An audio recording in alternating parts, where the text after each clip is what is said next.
সবাইকে স্বাগতম জানাচ্ছি।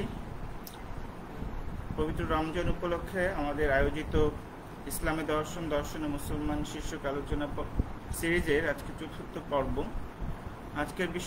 আজকের শিরোনাম ইসলামে ধর্মীয় চেতনার অন্তরালে শ্রেণী সংগ্রাম। আজকের বক্তা মোহাম্মদ তানিম নওশাদ। তিনি একাধারে লেখক, গবেষক এবং শিক্ষক। তিনি বামুন এবং চেনা বামুনের পয়তা লাগে না, তো প্রভাবটা তো এরকমই না। তো আমরা আস্তে আস্তে তার নানা দিক সম্পর্কে আরো জানবো যখন আমরা আলোচনাটা শুরু করব। আপনারা কি দেখতে পাচ্ছেন কিনা, আমাদের পজিশন ঠিক আছে কিনা ক্যামেরার, এটা একটু কমেন্টে জানাতে পারেন। তো শুরু করা যাক। দেখা যাচ্ছে, বোঝা যাচ্ছে, সেটা নিয়ে একটু হচ্ছে, এখানে দেখা যাওয়ার কথা। তো এখানে তো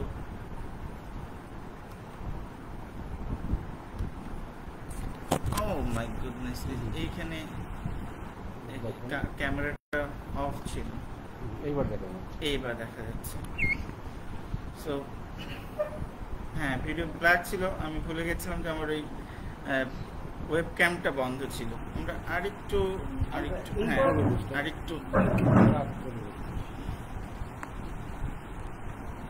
সো আমাদের আলোচনার সূত্রপাত মূলত তানিম ভাইয়ের এই বইটা, যে বইটার নাম হচ্ছে ধর্মের অন্তরালে বিশ্বাস ভিত্তিক চেতনায় শ্রেণী সংগ্রামের আভাস।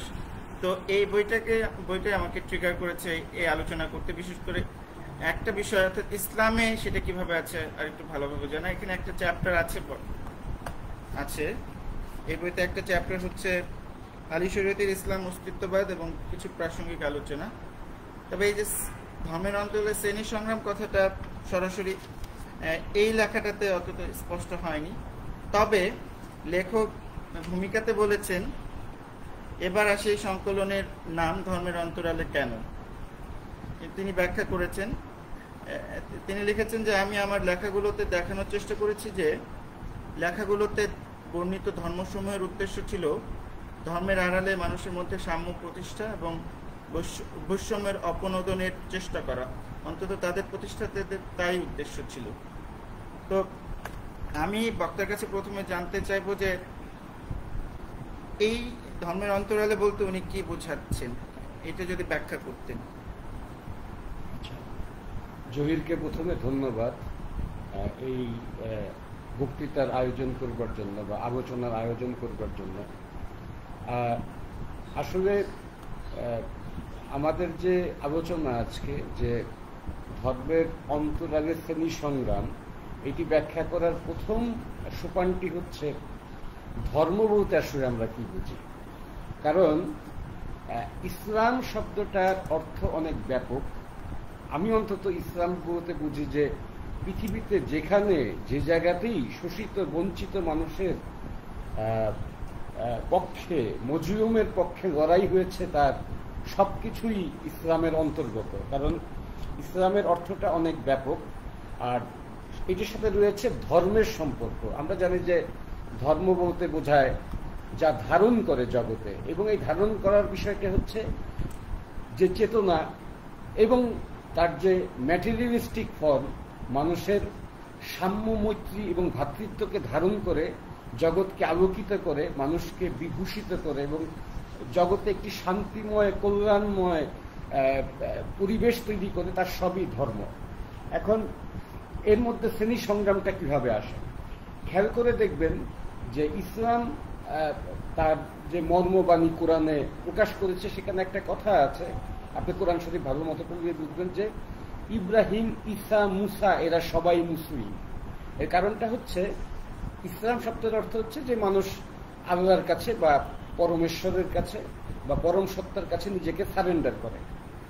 এখন আমাদের এইখানে একটা জায়গা ক্লিয়ার করে নেওয়া প্রয়োজন যে আমি কিংবা যে কোনো কনসাস হিউম্যান বিংই মনে করবে যে মানুষের জন্য ধর্ম, ধর্মের জন্য মানুষ না।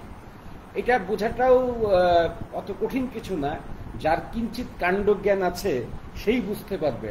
কারণ ধর্মের জন্যই যদি মানুষ হতো, তাহলে মানুষ কেন ধর্মান্তরিত হয়? তার মানে যখন একটি ধর্ম তার সামাজিক ন্যায় বিচার প্রতিষ্ঠা করতে ব্যর্থ হয়, মানুষের জন্য প্রয়োজনীয় উপকরণ ধর্মীয়, তাত্ত্বিক এবং দার্শনিক জায়গা থেকে সরবরাহ করতে ব্যর্থ হয়, তখন নতুন ধর্মের আগমন ঘটে কিংবা ওই ধর্মের সংস্কার ঘটে। যদিও ধর্মের অনুসারীরা বলবে যে না, ওই ধর্মের মধ্যে তো এগুলো ছিলই, আমরা এটাকে পুনরাবিষ্কার করেছি। সেটা নিয়ে, এই মেটা ন্যারেটিভ নিয়ে নানা রকমের আলোচনা হতে পারে, দ্বন্দ্ব হতে পারে।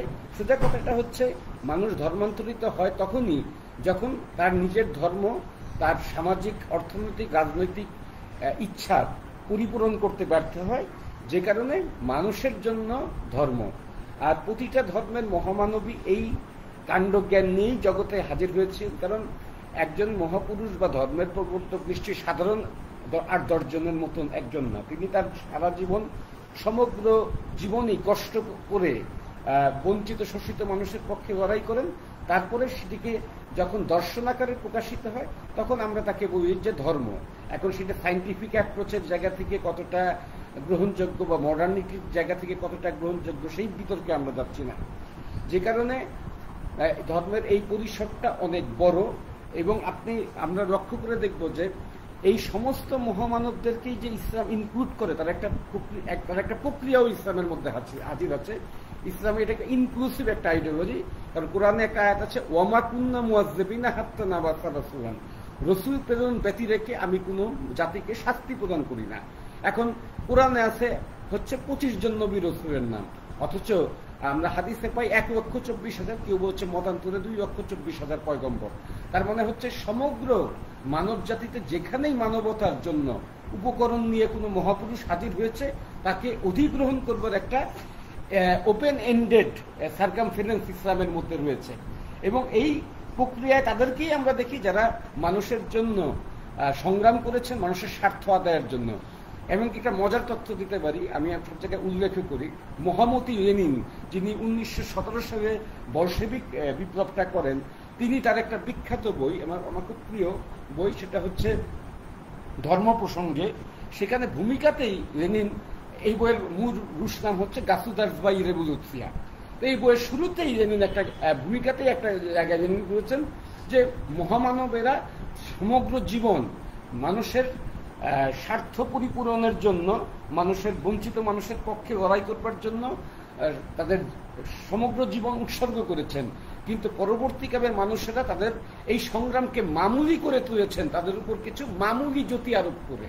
বুঝা যাচ্ছে লেনিন এই মহাপুরুষ বলতে সেই ধর্মীয় প্রবক্তাদের কথা বলেছেন, যারা সমগ্র জীবন মানুষের স্বার্থে নিজেদেরকে নিবেদিত করেছেন এবং তার ভিত্তিতে গড়ে উঠেছে অনেক সভ্যতা, মানব কল্যাণমূলক দর্শন, যেগুলিকে পরবর্তীকালে আমরা ধর্ম দর্শন নাম দিয়েছি। কিন্তু পরবর্তীকালে অপুঙ্গবেরা সেগুলিকে অত্যন্ত স্থূল করে তুলেছে। লেনিন সেই বিষয়টাকে এখানে ব্যাখ্যা করেছেন। এই প্রসঙ্গে তাহলে আপনার আরেকটা অনুবাদ কর্মের কথা উল্লেখ করা যায়। আপনি ফ্রেডরিক এঙ্গেলসের জার্মান দেশে কৃষক বিদ্রোহ এই নামে, যুদ্ধ এই নামে একটা, তার যে একটা বই ছিল, সেটা আপনি অনুবাদ করেছেন। সেখানে এঙ্গেলস বলছেন যে যদিও এটাকে ধর্মীয় এবং রাজনৈতিক আবরণ দেওয়া হয়েছিল, কিন্তু এটা আসলে ছিল এটা অর্থনৈতিক সংগ্রাম, এবং তিনি এটাকে শ্রেণী সংগ্রাম বলেছেন। তো এই আলাপে যাওয়ার আগে প্রথমত আমরা জানতে চাইবো যে মার্ক্সবাদী লিটারেচারে এই শ্রেণী সংগ্রাম বলতে কি বোঝায়, এটা আমাদের আরেকটু পরিষ্কার হওয়া দরকার। এবং উনি ওখানে এই শ্রেণী সংগ্রামটা বিশেষত জার্মান দেশে এটা কিভাবে খুঁজে পেয়েছিলেন। পরবর্তীতে আমরা এটাকে বাংলাদেশ, ইসলাম ইত্যাদি বিষয়ের সাথে রিলেট করার চেষ্টা করব। হ্যাঁ, প্রথমত হচ্ছে যে মার্কস এঙ্গেলস শ্রেণী সংগ্রাম বলতে কি বুঝতেন। বেসিক্যালি সেই জায়গায় যেতে হলে আমাদের কিছু প্রাথমিক কথায় যাব, কারণ আমরা বুঝতেই পারছি যে সমস্ত শ্রোতা হয়তো বা মার্ক্সীয় দর্শনের সাথে পরিচিত নাও হতে পারেন।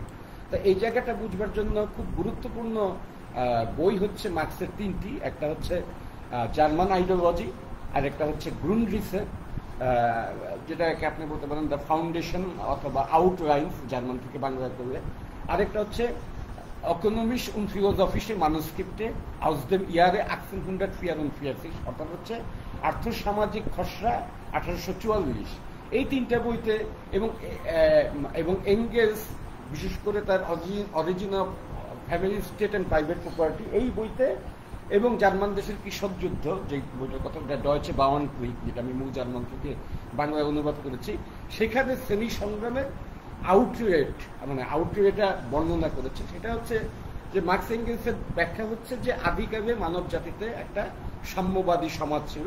এই সাম্যবাদী সমাজ হচ্ছে সেখানে ব্যক্তির জন্য নির্দিষ্ট কোনো কিছু ছিল না, সবই ছিল হচ্ছে কৌম সমাজের সবার জন্য সাধারণ সম্পদ, যেটাকে আমরা বলি মিনস অফ প্রোডাকশন। তখন উৎপাদনের যে হাতিয়ার ছিল, অর্থাৎ যেটা দিয়ে মানুষ উৎপাদন ব্যবস্থার সাথে সম্পর্কিত হয় এবং উৎপাদন করে, সেগুলিও কোনো ব্যক্তির অধিকারে ছিল না। এবং মানুষ যা উৎপাদন করতো সবই কৌমের সাধারণ সম্পত্তি ছিল এবং পরবর্তীকালে তারা তাদের প্রয়োজন অনুযায়ী ভোগ করতেন, যেটাই পরবর্তীকালে মার্ক্সিয়ান ধারাতে আমরা একটা মোটো হিসেবে পাই যে সাধ্য অনুযায়ী শ্রম এবং প্রয়োজন অনুযায়ী ভোগ। অর্থাৎ কেউ অতিরিক্ত ভোগ করবে না, আবার কেউ অতটা বেশি শ্রমও করবে না যেটা তার পক্ষে দেওয়া সম্ভব না। এখানে শর্ত বলতে যার ফিজিক্যাল স্ট্রেংথ বা মেন্টাল ক্যাপাবিলিটি যতটুকু, যাদের সে শ্রমটা দিতে পারে তাকে সেটুকু শ্রমই দিতে হবে। কিন্তু আবার ভোগের ক্ষেত্রে সেটা আমরা চিন্তা করি যে সবার তো শারীরিক আকার আকৃতি একই সমান না। কেউ হয়তো বেশি খাবার লাগবে, যে লোকটার 6 ফুট 2 ইঞ্চি আর যে লোকটা 5 ফুট 2 ইঞ্চি, তার জন্য তো খাবার একই সমান হবে না, তবে প্রয়োজন অনুযায়ী ভোগ। তো পরবর্তীকালে মার্কস এঙ্গেলস বলছেন যে যখন ব্যক্তিগত সম্পত্তির উদ্ভব ঘটলো, যেটাকে মার্কস এঙ্গেলস জার্মানে বলছেন প্রিভাট আইগেনটুম, তখন একটা ঘটনা ঘটলো। সেটা হচ্ছে যে মানুষের মধ্যে যে একটা সাম্যবাদী সমাজ ছিল সেটি ভেঙে গেল, ভ্রাতৃত্ব ধ্বংস হলো। তখন তারা পরিণত হলো মাস্টার অ্যান্ড স্লেভে, অর্থাৎ যারা ওই সম্পদের উপর মালিকানা স্থাপন করলো তারা হলো মাস্টার, প্রভু, আর যারা সেটা করতে পারলো না তারা হলো ভৃত্য। এই ক্ষেত্রে জার্মানের দুইটা শব্দ মার্কস এঙ্গেলস ব্যবহার করেছে, একটা হচ্ছে হোয়েরিগে আর একটা স্ক্লাভে। হোয়েরিগে মূলত হচ্ছে ভূমিদাস, আর স্ক্লাভে বলতে বোঝে যেটা আমরা স্লেভ, যে কোনো ধরনের দাসী হতে পারে।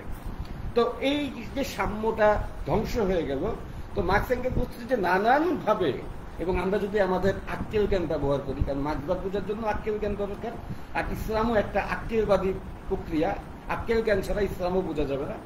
এই ধর্মগুলি তখন আসলে নানানভাবে সেই যে ফাটলটা হয়েছে ভ্রাতৃত্বের, সেটিকে আবার জোড়া দেওয়ার জন্য, সেখানে আমরা যদি বাইবেলে যাই, কোরআনে যাই, অন্যান্য ধর্মগ্রন্থেও যাই, সেখানে দেখব এই প্রচেষ্টা প্রবলভাবে অব্যাহত, বিশেষ করে সেমিটিক ধর্মগুলিতে।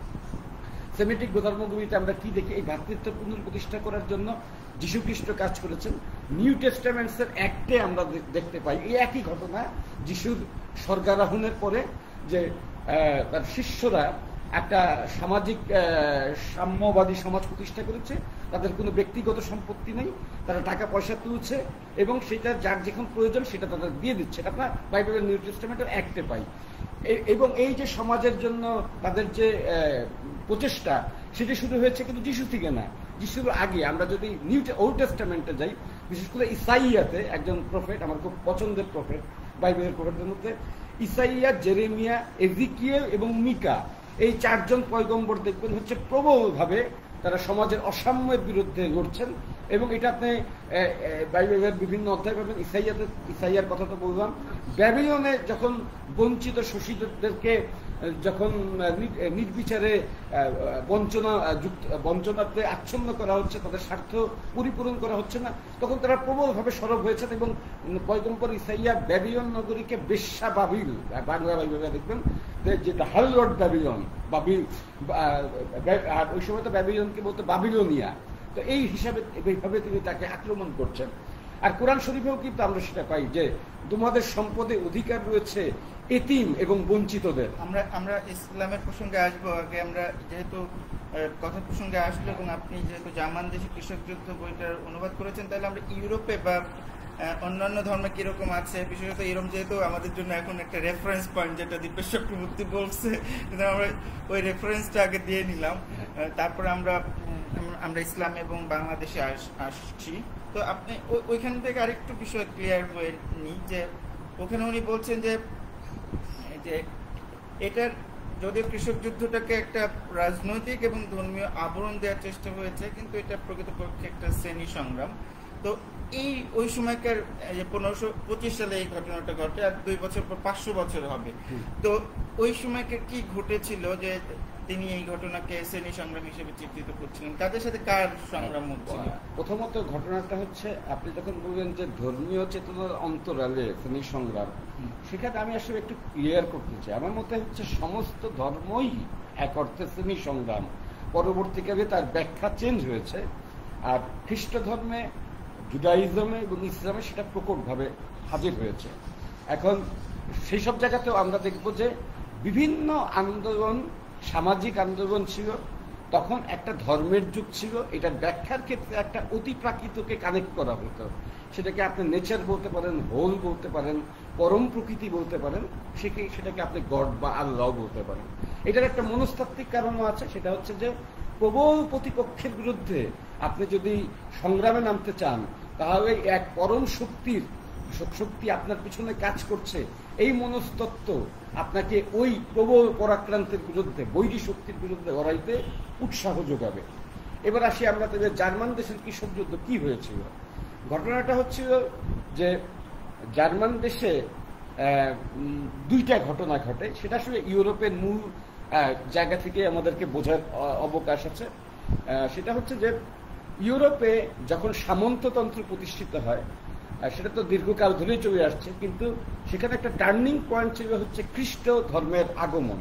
এবং সেটা আমরা জানি সবাই যে কনস্টান্টাইন খ্রিস্ট ধর্ম গ্রহণ করেন এবং মহামতি শার্লেমাইন 4টা গোস্পেলকে প্রামাণ্য গোস্পেল ধরে বাকি গোস্পেলগুলি বর্জন করেন। এখানে অনেক কিছুই যোগ বিয়োগ ঘটেছে, কিন্তু কাজের কাজ কিছুই হয়নি, কারণ পেগান সামন্তবাদীদের হাত থেকে ক্ষমতা গিয়েছে ক্যাথলিক সামন্তবাদীদের হাতে। ফলে সাধারণ মানুষের ভাগ্যের কোনো উন্নয়ন ঘটে নাই। এছাড়া আরেকটা ঘটনা তখন ঘটে, সেটা হচ্ছে আমরা জানি যে রেনেসার ঘটনা ঘটে, যেটা ফ্রেঞ্চে আমরা বলি হনেসন্স, অর্থাৎ রিবার্থ। সেই কারণে সেই ঘটনাটা ঘটে যে বিদ্যা, বুদ্ধি, জ্ঞান চর্চার একটা প্রবল বিস্ফোরণ ঘটে। এবং সেই ক্ষেত্রে বাইবেল সংস্কারের একটা দরকার ছিল, যেটা আমরা জানি যে মার্টিন লুথার, সেন্ট ক্যালভিন অর্থাৎ স্যাঁ ক্যালভা, আপনার ফিলিপ মেলাংটন, তারপরে হচ্ছে আপনার হাইনরিশ বুলিঙ্গার, এরা করেন। এবং সেটার একটা দরকার ছিল কি, সেটা হচ্ছে সামন্ত প্রভুদের হাতে যদি টাকা পয়সা বা ক্ষমতা কুক্ষিগত থাকে, আপনার যে সাইন্টিফিক ডেভেলপমেন্ট, সামাজিক নানান রকমের চিন্তা ভাবনার ক্ষেত্রে এবং বাণিজ্যকে সম্প্রসারিত করবার জন্য টাকার যে বিভিন্নভাবে পরিচালন করতে হবে, নানান হাতে দিতে হবে, সেটা তো হচ্ছে না। ফলে দরকার ছিল সামন্তদের হাত থেকে ক্ষমতা টেনে এনে বণিকদের হাতে দেওয়া। বেসিক্যালি বাইবেল সংস্কারের মুখ্য উদ্দেশ্য সেটা ছিল। সেটা কিছুটা বলেছেন অনেকে, তার মধ্যে একটা বই সবার পরিচিত, the Protestant ethic and the spirit of capitalism. আপনি এতক্ষণ বলছিলেন যে এই যে মার্টিন লুথার, সেন্ট ক্যালভিন, এরা প্রোটেস্ট্যান্টিজম মানে ক্যাথলিসিজমের বিরুদ্ধে একটা নতুন ইন্টারপ্রিটেশন দাঁড় করেছেন এবং তাদের প্রয়োজন অনুযায়ী আমরা জানি যে একক কৃপাগুলি বাদও দিয়েছেন। এবং আরেকটা কাজও তারা করেছেন, যেমন এইটা একটা পুরুষতান্ত্রিকতাও বটে, কারণ আমরা জানি যে ক্যাথলিক ব্যবস্থাতে মা মেরির একটা গুরুত্বপূর্ণ ভূমিকা আছে, যে কারণে তাকে বলা হয় থিওটোকুস, দ্য বিয়ারার অফ গড। আপনারা যে কোনো ক্যাথলিক টেম্পলে গেলে দেখবেন যে, বা চার্চে গেলে দেখবেন যে মেরিকে আলাদাভাবে ভজনা করা হয়। যে কোনো জায়গায় আপনি কাকরাইল চার্চে যান বা মোহাম্মদপুরের সেন্ট ক্রিস্টিয়ানোতে যান, কিন্তু প্রোটেস্ট্যান্ট তত্ত্ব কিন্তু মেরিকে খারিজ করেছে। তারা বলছে যে যিশুকে আনার জন্য সে পৃথিবীতে একটা মাধ্যম, কিন্তু স্বর্গরাজ্যে তার কোনো ভূমিকা নাই। অর্থাৎ তিনি থিওটোকুস, অর্থাৎ দ্য বিয়ারার অফ গড, এটা একটা গ্রিক শব্দ, থিওস মানে গড, যাই হোক, কিন্তু সেখানে তাকেও সব করা হয়েছে। এটার আরেকটা কারণ হইতে পারে যে এইটা প্রোটেস্ট্যান্টিজম হয়তো কিছুটা পিতৃতান্ত্রিকতারও জন্ম দিয়েছে। এবং আমরা দেখি ফ্রেডারিক এঙ্গেলসের যে family of state, the origin of family state and private property, সেখানে কিন্তু আমরা দেখছি যে মাতৃতান্ত্রিক সমাজ ব্যবস্থা ছিল। অর্থাৎ ইউরোপের ফিউডালিজমের ক্ষেত্রে অনেক জায়গাতে মনস্তত্ত্বের অনেক গভীরে মাতৃতান্ত্রিকতা ছিল, কিন্তু সেটাকেও উৎপাদন করা হয়েছে। এটার কি ফলাফল হয়েছে, কি কারণ ছিল, সেটা নিয়ে আমরা আরেকদিন আরো বিস্তারিত আলোচনা করতে পারবো। কিন্তু এইটার ক্ষেত্রে যে ঘটনাটা ঘটেছে সেটা হচ্ছে যে সম্পদ তখন নানান হাতে ছড়িয়েছে। তবে বণিকরা বাণিজ্য করতে গিয়েছে, লাভও হয়েছে, কিন্তু কারণ নানানভাবে অর্থ সমাগম হচ্ছে, মধ্যবিত্ত সমাজের উদ্যোগ ঘটেছে। এর আগে তো রাজা বাদশাহ আর ফকির মিসকিনের মাঝে মাঝে কোনো কিছু ছিল না। আর আমরা যদি জানি যে জ্ঞান চর্চাটা মধ্যবিত্তই করে, তবে মধ্যবিত্তের হাতে টাকা পয়সা যাওয়ার কারণে কিন্তু বড় বড় বিজ্ঞানীর আবির্ভাব ঘটেছে।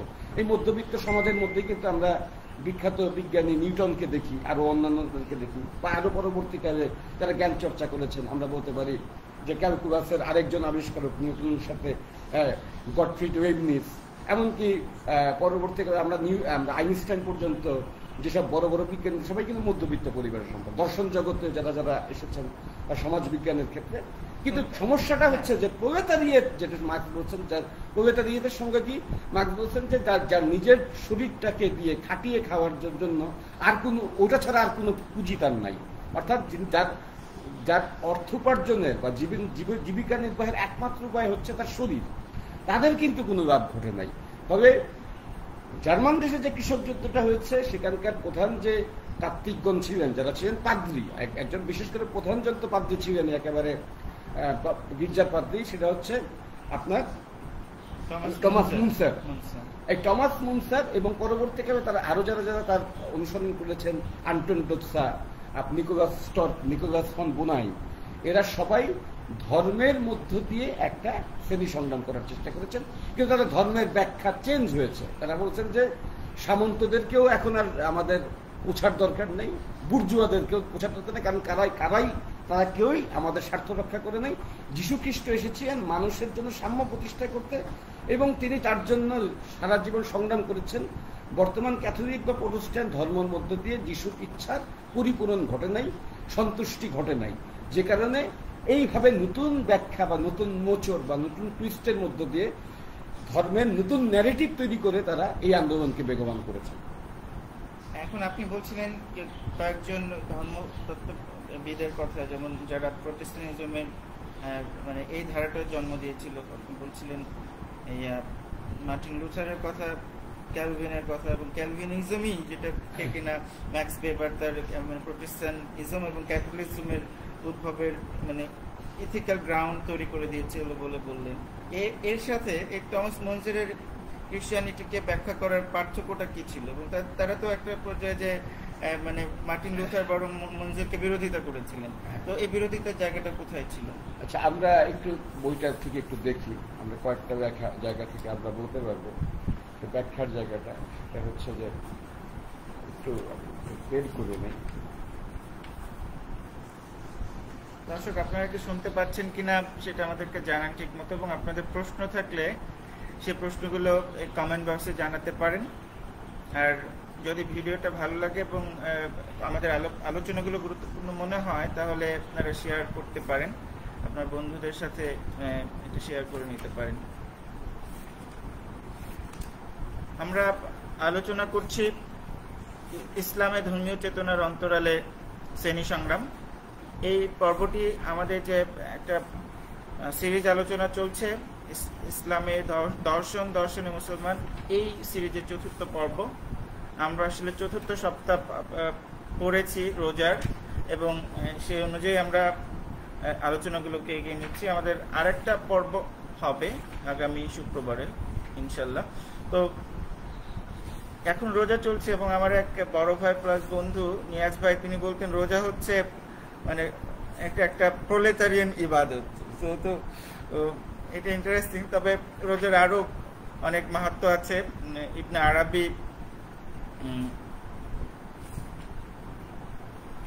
আরবি এই বিষয়ে আলোচনা করেছেন, এবং ইবনে আরবির দর্শন নিয়ে আমরা কথা বলেছি।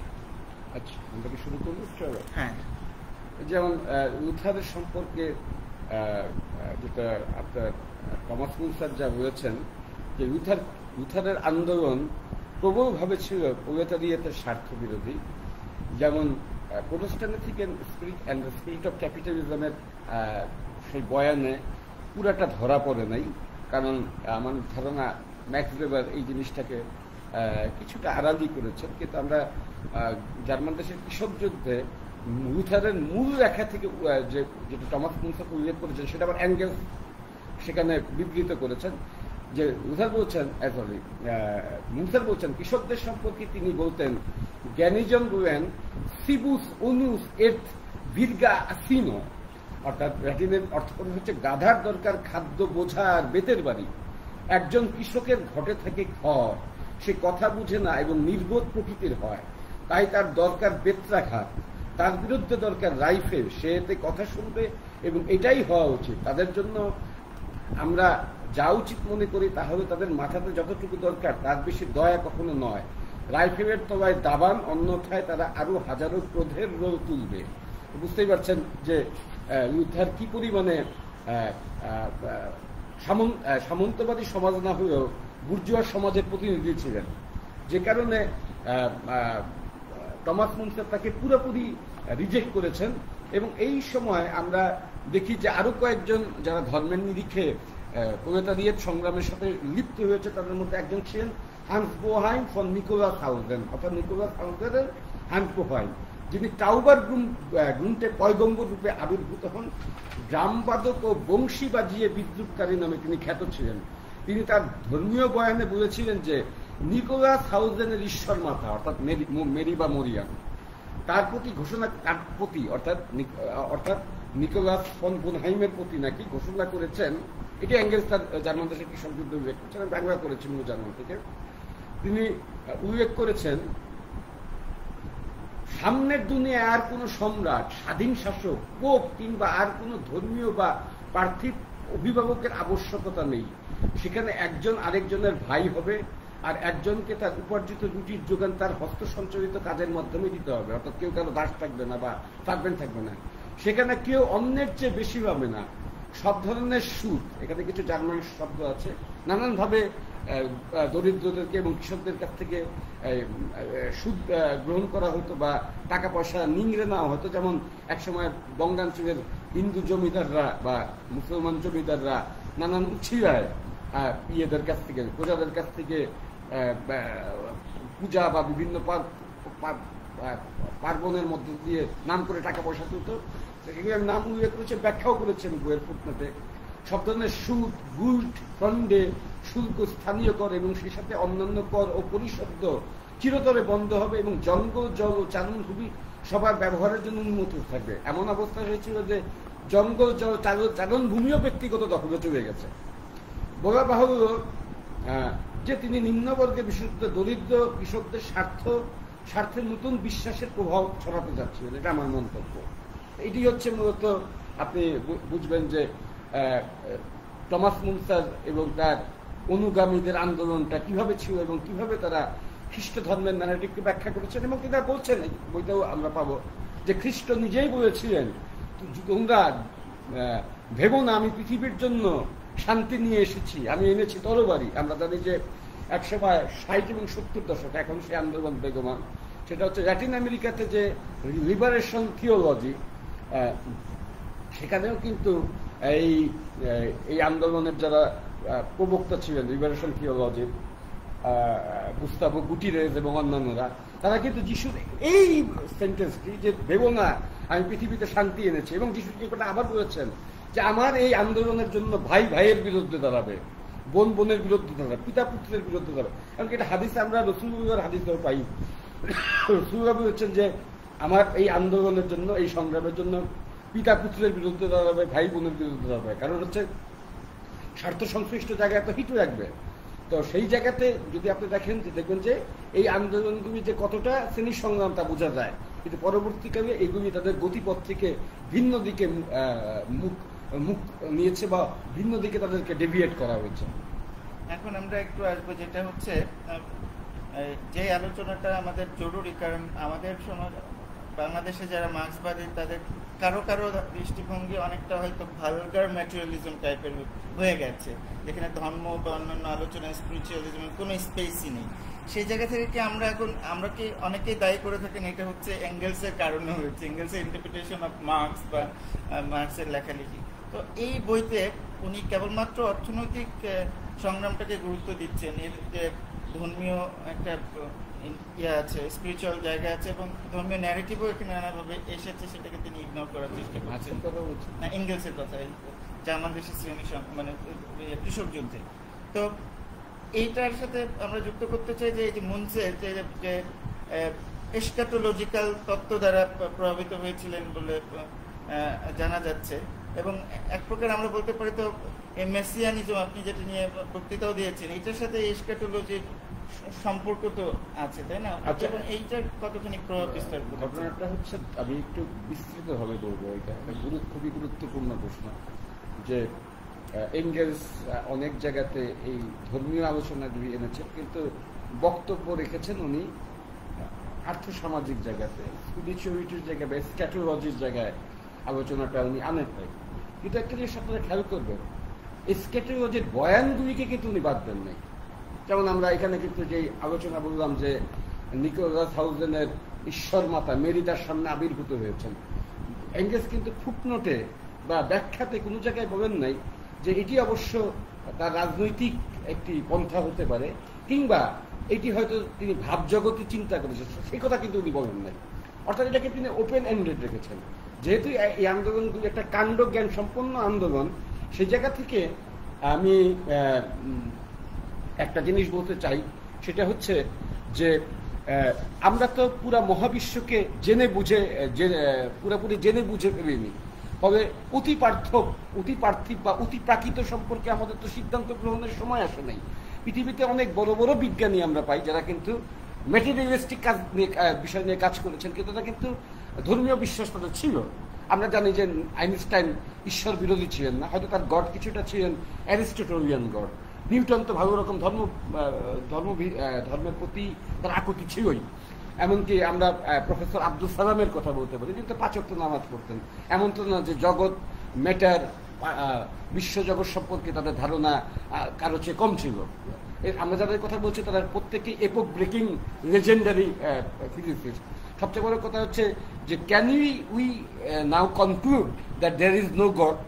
তাই যদি হয় তাহলে আমরা কিভাবে ঈশ্বরের ধারণা বা আল্লাহর ধারণাকে বাদ দিয়ে একটা ভালগার ম্যাটেরিয়ালিজমের দিকে যাব? তবে সেই জায়গা থেকে যদি আমরা চিন্তা করি তাহলে ঈশ্বরকে খারিজ করবার মতো কোনো ঘটনা এখনো জগতে ঘটে নেই। তবে যারা ঈশ্বরকে বিযুক্ত করতে চান ধর্মীয় বিশ্বাস থেকে সোকল মডার্নিটির নাম করে, তারা আসলে মানুষের চিন্তা চেতনায় যে ঈশ্বর তারা লালন করেন তার সাথে বিযুক্তি তৈরি করে মূল গণমানুষের সাথেই নিজেদের বিযুক্তি রচনা করা। কারণ একটা কথা আমি একটু আগে বলেছি যে আল্লাহর ধারণার একটা ম্যাটেরিয়ালিস্টিক গুণও রয়েছে, সেটা হচ্ছে যে পরম বৈরী শক্তি বা পরম প্রতিকূলতার বিরুদ্ধে মানুষের শুধুমাত্র মেটেরিয়াল চিন্তা নিয়ে আগানোর মনস্তত্ত্ব সবসময় থাকে না। একটা ঐশিক প্রেরণা বা ধারণা থাকলে সে প্রবল শক্তির বিরুদ্ধে লড়াই করতে পারে। এখন এই জায়গাটা আমি বললাম যে যেই ব্যক্তি ঈশ্বরে বিশ্বাস করেন না এবং যেই ব্যক্তি ঈশ্বরে বিশ্বাস করেন, তাদের দুজনের জন্য এই বিষয়টা একটা গ্রহণযোগ্য পরিণতি দান করতে পারে। আচ্ছা, এখানে কিছু কথাতে তামিম ভাইয়ের কাছে যে ক্যামেরাটা কোন, আচ্ছা ঠিক আছে, আমরা এটাকে আরেকটুই করি। ঠিক আছে। আর এইটা কি ভিডিও কমিটি আরেকটু বেটার হলে ভালো হতো। এটা করার কিছু নেই, আমাদের আমরা ওয়েবক্যাম দিয়ে করতেছি, ওয়েবক্যাম যতটুকু করা যায়। আচ্ছা ঠিক আছে। এরপরে কোনো প্রশ্ন? হ্যাঁ, এরপরে তাহলে আমরা মোটামুটি এখন ইউরোপিয়ান রেফারেন্স পয়েন্ট পার করে এসেছি এবং আমাদের আলোচনা বেশ খানিকটা এগিয়েছে। এখন আমাদের ইসলামে আসা দরকার। এবং এই বইতেই আপনি ধর্মের অন্তরালে বিশ্বভিত্তিক চেতনা শ্রেণী সংগ্রাম বইতে একটা জায়গায় লিখেছেন যে আপনি আলী শরীয়তির একটা লেখা জাগো সাক্ষ্য দাও, এই বই থেকে একটা রেফারেন্স দিয়ে বলেছেন যে মক্কায় মুহাম্মদ সাল্লাল্লাহু আলাইহি ওয়াসাল্লাম এর চতুর্পার্শ্বে যারা সমবেত হয়েছিলেন তারা সমাজের সেই ছিন্নমূল অংশ যারা ছিলেন সর্বাধিক বঞ্চিত এবং যারা নিগৃহীত হয়ে আসছিলেন। ইসলামের নবী সাল্লাল্লাহু আলাইহি ওয়াসাল্লামকে অবজ্ঞা করা হতো এজন্য যে মনুষ্য সমাজের সর্বনিম্ন স্তরের অংশটি তার আন্দোলনের অনুগামী হয়েছিলেন। তো এখন আমরা আসি যে ইসলামে কি করে এই ন্যায় বিচার এবং সাধারণ মানুষের জগতের লাঞ্ছিত বঞ্চিতদের অধিকার প্রতিষ্ঠার আন্দোলন হিসেবে আমরা দেখতে পারি ইসলামকে। প্রথমত এইটা খুব গুরুত্বপূর্ণ প্রশ্ন। জাগো সাক্ষ্য দাও আমার অত্যন্ত প্রিয় একটা বই, আলী শরীয়তির লেখা। আলী শরীয়তির মার্ক্সবাদী যেসব বই, মার্ক্সের ব্যাখ্যা বিশ্লেষণ হচ্ছে, এই বইটা আমার বেশি প্রিয়। প্রথমটা হচ্ছে যে যেটা আমরা বললাম যে সমাজের বঞ্চিত নিগৃহীত মানুষের পথিকৃত হিসাবে এবং তাদের পথ দেখানোর জন্য, তাদের বঞ্চনা লাঘবের জন্য মহানবী হযরত মুহাম্মদ সাল্লাল্লাহু আলাইহি ওয়াসাল্লামের এই পৃথিবীতে আবির্ভাব ঘটে। যে কারণে আরবের যারা ধনী সমাজ এবং যারা প্রভাবশালী তারা বলতো যে তিনি কেন নবী হইতে গেলেন, তিনি তো একটা কুরাইশদের মধ্যে একটা দরিদ্র খানদানে জন্মগ্রহণ করেছেন। কুরাইশ অনেক প্রভাবশালী, কিন্তু রাসূল সাল্লাল্লাহু আলাইহি ওয়াসাল্লামের যে বনি হাসিমের যে উত্তরসূরিদের যে ধারাটা, তারা তখন ধন সম্পদে অনেক পিছিয়ে ছিল। তখন তারা বলতো যে যদি কেউ নবী হইতে হয় তাহলে হবে ওয়ালিদ ইবনে মুগিরা আল মাখজুমি কিংবা উরওয়া ইবনে মাসুদ সাকাফি। এরা ছিল আরবের সবচেয়ে ধনী এবং ক্ষমতাশালী ব্যক্তিত্ব। ওয়ালিদ ইবনে মুগিরা আল মাখজুমিকে আপনারা চিনবেন, তিনি ছিলেন খালিদ বিন ওয়ালিদের বাবা। তো তারা বলতেন যে আর তো কেউ না, এইরকম একজন বঞ্চিত দরিদ্র এক লোক, এতিম সন্তান, যার পিতামাতা মারা গেছেন, যাকে লালন পালন করবার কেউ নাই, তাকে কখনো তার হচ্ছে বিবি হালিমার কাছে, তাকে কেউ গ্রহণ করতে চাচ্ছে না, কারণ তাকে যে দুধমা তাকে লালন পালন করবে তার খরচ যোগানোর কেউ নাই। তো সেই ব্যক্তি কেন এই বঞ্চিত শোষিত মানুষের নাম করে নবুয়ত লাভ করতে যাবে? কারণ তার কথা তো কেউ শুনবে না। কিন্তু কথাটা হচ্ছে যে এই ডিসিশন তো আসলে আমরা কেউ নেই না, এই ডিসিশন নেন হচ্ছেন পরম প্রকৃতি কিংবা জগৎ। এবং হিন্দু ধর্মের একটা মজার জিনিস আছে, তারা মনে করে জগৎ কনসাস, এবং এই যেন ইসলামের সাথে মিল আছে। কারণ মহিউদ্দিন ইবনুল আরাবি, যিনি বিখ্যাত আরব দার্শনিক ছিলেন, তিনি মনে করতেন যে এই জগৎটা হচ্ছে আল্লাহরই একটা এক্সটেনশন, অর্থাৎ এই সমগ্র জগৎ আল্লাহ নয়, কিন্তু কারণ আল্লাহ এই জগতের চেয়েও আরো বেশি কিছু, কিন্তু এই জগৎ আল্লাহর বাইরে নন। তবে এই জায়গা থেকে যদি আমরা চিন্তা করি তাহলে দেখব যে এক ধরনের জগৎকে আত্মগত করে এক ধরনের মিনিংফুল থিওসফিক্যাল এবং থিওলজিক্যাল কনস্ট্রাকশন তৈরি করা হয়েছে। এবং সেই জায়গা থেকে আমরা দেখব যে সেই পরম প্রকৃতিই মনে করছেন যে বঞ্চিত শোষিত মানুষের পক্ষে মানুষকে দাঁড়াইতে হবে, আর আমরা এই জগতের মানুষজনও কিন্তু তার বাইরে না। এবং এটা বোঝাও যাচ্ছে যখন কোরআনে বলছেন যে নাহানু আকরাবু ইলাইহি মিন হাবলিল ওয়ারিদ, আমি তোমার ঘাড়ের রগের চেয়েও নিকটে, অথবা ওয়া হুয়া মাআকুম আইনা মা কুনতুম, তোমরা যেখানেই যাও আমি তোমার সঙ্গে আছি। ফলে আপনি মানুষ হিসাবে আল্লাহর এজেন্ট, আবার কনসাস বিং আকারেও আল্লাহর এজেন্ট, কারণ কনসাস ব্যক্তির মধ্যে আল্লাহ নিজেই উপস্থিত। কারণ বলছেন আল্লাহ নাহানু আকরাবু ইলাইহি মিন হাবলিল ওয়ারিদ। এই ব্যক্তিরাই তখন সমাজের বঞ্চিত শোষিত মানুষের পক্ষে লড়াই করেছেন, এবং এদেরকেই আপনি নবী রসুল বলে ভাবছেন। তাদের কয়েকজনের নাম কোরআনে আছে, বাকি অনেকের নাম নাই। কিন্তু ইসলাম যেহেতু কাণ্ড জ্ঞানের ধর্ম, নির্বোধের ধর্ম না, মার্ক্সবাদ যেমন কাণ্ড জ্ঞানের মতাদর্শ, এরা ইসলাম তখন একটা ওপেন এন্ডেড রেখেছে, যেখানেই যত প্রলেতারিয়েত নেতা আছে সবাইকে ইনক্লুড করবার জন্য 1,24,000 মতান্তরে 2,24,000 একটা বড় সংখ্যা রেখে দিয়েছে, যাতে যে কোনো মহান পুরুষকে, যারা মানুষের স্বার্থে কাজ করেছেন, মানুষ বঞ্চিত শোষিত মানুষের পক্ষে লড়াই করেছেন, সবাইকে ইনক্লুড করবার একটা সার্কামফারেন্স ইসলামে তৈরি আছে।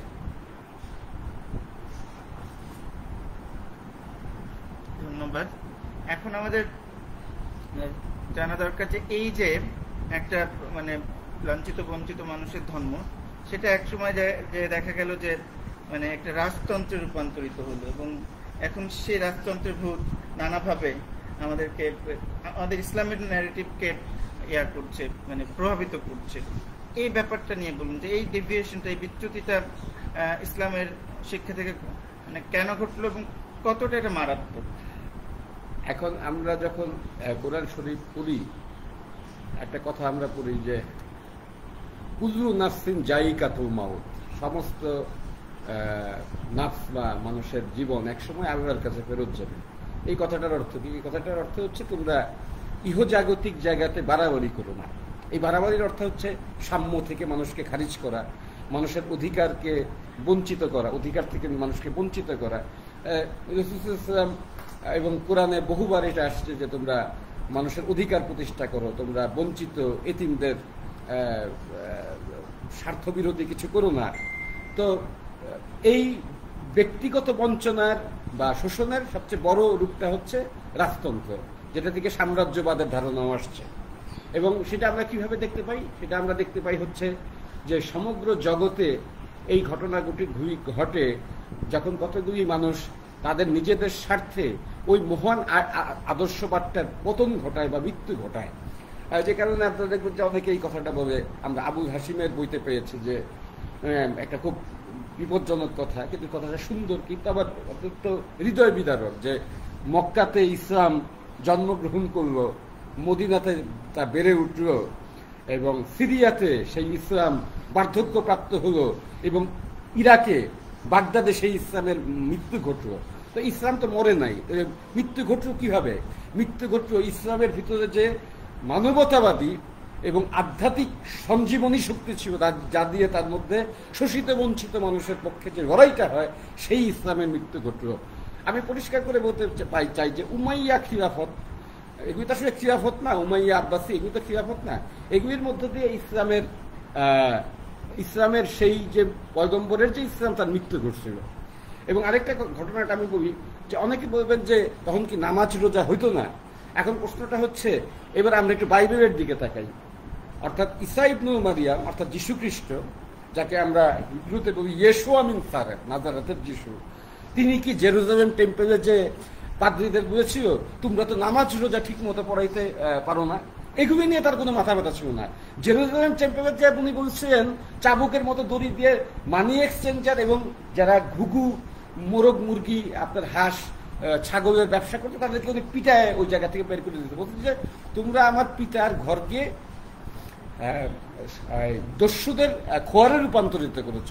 আরেক জায়গায় বলছেন যে ঘোড়ার আস্তাবলে পরিণত করেছ। তার মানে হচ্ছে নামাজ রোজা বিশুদ্ধতা নিয়ে কিন্তু ঈসা নবী তাদের প্রশ্ন তুলেন নাই, তাদের সাথে এই নিয়ে কোনো বাহাস হয় নাই। এইখানে ঘটনাটা ছিলই হচ্ছে বঞ্চিত শোষিত মানুষের স্বার্থ বিরোধী কাজ হতো। এই জিনিসটাই বাংলাদেশ বা বিভিন্ন অঞ্চলের যারা আলেম সমাজ, যাদের মাথা পচে গেছে, আলেম সমাজ, আমি বলছি না সবার মাথা পচে গেছে, ম্যাক্সিমামের, কিছু ভালো মানুষ এখনো আছে অবশ্যই আলেম সমাজের মধ্যে, কিছু বিদ্যান আছে, কিন্তু ম্যাক্সিমামের মাথা পচে গেছে। তারা হাদিস কোরআন ভালো মতো পড়তে পারে কিনা সেই চিন্তা করে না। তারা একটা জিনিস বোঝার চেষ্টা করে না যে বাংলাদেশের মানুষ কেন ধর্মীয় বেত্তাদের পিছনে নাই। কারণ রাসূল সাল্লাল্লাহু আলাইহি ওয়াসাল্লাম যে কাজটা করতেন, সাধারণ মানুষের স্বার্থ নিয়ে কাজ করতেন, আপনার মসজিদে এগুলি নিয়ে আলোচনা হতো, সেই কাজটা এরা করে না বলে সাধারণ মানুষ তাদের পক্ষে নাই। আপনার ইরানের ইসলামী বিপ্লবে কি ঘটেছিল, সেখানে ইমাম খোমেনি সাধারণ মানুষের পক্ষে কাজ করেছিলেন, যে কারণে সাধারণ মানুষ তার পক্ষ নিয়েছিল। আজকে ইরানের একটা অংশ সেখান থেকে সরে এসেছে কেন? কারণটা হচ্ছে হয়তোবা ইমাম খোমেনির সেই আদর্শটা এখন আর সেভাবে স্ট্রিক্টলি বজায় নেই, ডেভিয়েশন ঘটেছে। আর এখানেও সেখানে দেখেন যে এখানে গার্মেন্টস শ্রমিকের প্রাপ্য মজুরি দেওয়া হচ্ছে, সে আত্মহত্যা করছে, জিনিসপত্রের দাম প্রবলভাবে বাড়ছে, সেই সব বিষয় নিয়ে তাদের কোনো আন্দোলন নাই। তবে সাধারণ মানুষ তাদের কাছে কেন যাবে? আমি আবারও বলছি যে ধর্মের জন্য মানুষ না, মানুষের জন্য ধর্ম, সেটি যখন কাজ করে না, তখন ধর্ম তাদের কাছে আর তার আবেদন ধরে রাখতে পারে না। এটি হচ্ছে আমার এই বক্তব্যের মর্মবাণী। এই যে রাজতন্ত্রের কথা বলছিলাম, এই রাজতন্ত্রটা শুরুই হতে পেরেছিল সিফফিনের যুদ্ধ, যেখানে আলী রাদিয়াল্লাহু আনহুর সাথে মুয়াবিয়ার যুদ্ধ হয়েছিল, যেখানে কোরআন শরীফকে ব্যবহার করা হয়েছিল যুদ্ধে জেতার জন্য বা একটা পিস সিজফায়ারের জন্য। আবার পরবর্তীতে দেখলাম যে তাদের মধ্যে চুক্তি হয়েছিল যে আমার পরে তুমি খলিফা হবা, কিন্তু তোমার পরে ইমাম হুসাইন রাদিয়াল্লাহু আনহু খলিফা হবেন, কিন্তু সেটা হয়নি, বরং আবার কারবালার মর্মান্তিক ঘটনা ঘটে এবং ওর পরেই কিন্তু মানে ইসলামের যে রাজতন্ত্রের ধারাটা শুরু হয় এবং ইসলামের যে মানে ব্যাখ্যাগুলো সেটা কিন্তু জনগণের বিরোধী হতে শুরু করে। এমনকি আল্লামা ইকবাল, যার উপরে একটা সেশন আগামী শুক্রবারে হবে আশা করছি ইনশাল্লাহ, তিনি বলেছেন যে ইসলাম মানে ইসলামের যে এই যে ভাগ্যের ধারণা, এটাও এই মাবিয়াদের যে ইন্টেলেকচুয়াল মানে আলেম, তারাই একটা মানে তত্ত্বায়ন করেছিলেন, যেটা কিনা ইসলামে এখন যে ফ্যাটালিজমের মানে মারাত্মক চূড়ান্ত রূপ ধারণ করেছে, সেটা এই যে বর্তমানে যে আমাদের যে ক্ষয়ের কারণ, সেটাও কিন্তু ওই মাবিয়াদের মানে রাজতন্ত্র সময়কার ইসলামের ব্যাখ্যার ফলাফলই এখন আমরা চর্চা করছি। তো এই যে ডেভিয়েশনটা মানে এটা আর কি ডেভিয়েশন মানে ইসলামের যে স্পিরিট, মূল স্পিরিট হলো, সেটা নিয়ে যদি আরেকটু আলোকপাত করতেন, এরপরে আমরা বাংলাদেশ প্রসঙ্গে আসবো। আচ্ছা, এখানে একজন প্রশ্ন করেছে, আমরা প্রশ্ন উত্তরগুলি শেষের দিকে যাচ্ছি, আমরা এই প্রশ্নগুলি করে রাখেন, আরো প্রশ্ন থাকলে আরো করেন, আমরা নিশ্চয়ই সেগুলো উত্তর দেব। হ্যাঁ, প্রথমত বক্তব্য আমি একটু আগে বলেছিলাম যে অনেকে ধর্মের স্পিরিটের চেয়ে তার ন্যারেটিভের অনেক বিষয়কে এতটাই গুরুত্ব দেন যে ধর্মের মূল প্রসঙ্গ থেকে বিষয়টি সরে যায়। সেটা হচ্ছে যে ঈসা আলাইহিস সালামের বিরুদ্ধে আমরা যদি বাইবেল পড়ি আমরা দেখবো যে সেখানেও কিন্তু যারা তোরা মান্য করতেন, আমরা যেটাকে তাওরাত বলি, বেসিক্যালি তোরা অর্থাৎ 10টা অধ্যাদেশ, 10 কমেন্ডমেন্টস যেটাকে বলা হয় আপনার গ্রিক ভাষাতে ডেকালগ, যেটা সিনাই পর্বতে, যেটাকে আরেকটা নামও বলা হয় হোরেব পর্বত, হোরেবে সদাপ্রভু ইয়াহুয়ে অর্থাৎ I am who I am, যেটা ঈশ্বরের নাম হিব্রুতে, তিনি ওই বিধান দিয়েছিলেন। তো সেই তোরার বিধান নিয়ে কিন্তু তাদের মধ্যে কোনো বাতচিত হয় নাই, কিন্তু ইহুদি পণ্ডিতরা কিন্তু জেসাসকে প্রায়শই তিনি ধর্মের বিচ্যুতি ঘটাচ্ছেন যুব সমাজকে এই কনভিকশনগুলি করছেন।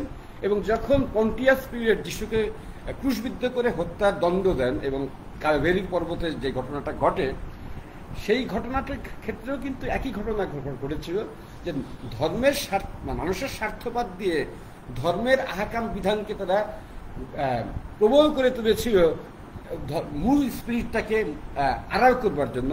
আমি মনে করি যে কারবালাতে হযরত ইমাম হুসাইন প্রতি যে ঘটনা ঘটেছে সেটা হচ্ছে যীশু খ্রিস্টের ওই ঘটনার পুনরাবৃত্তি। এর কারণটা হচ্ছিল যে রাজতন্ত্র যখন মাথাচাড়া দিয়ে উঠে, আমরা দেখি যে হযরত আলীকে আপনার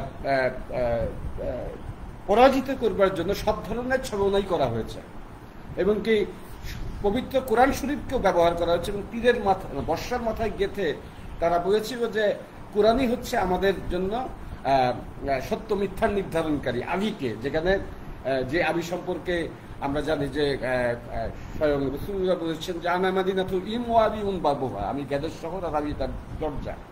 এবং পরবর্তীকালে এই মুয়াবিয়ার সময় থেকে রাজতন্ত্র প্রতিষ্ঠিত হয়, এবং এরই সূত্র ধরে যখন ইয়াজিদ ক্ষমতায় আসেন তিনি কারবালার ময়দানে হযরত ইমাম হুসাইনকে হত্যা করেন, এবং এরপরে থেকেই ইসলাম আর কখনোই রাজতন্ত্রের জায়গা থেকে সরে তার মূল স্পিরিটে ফিরতে পারেননি, এবং এখন পর্যন্ত সেই রাজতন্ত্র বলবৎ আছে।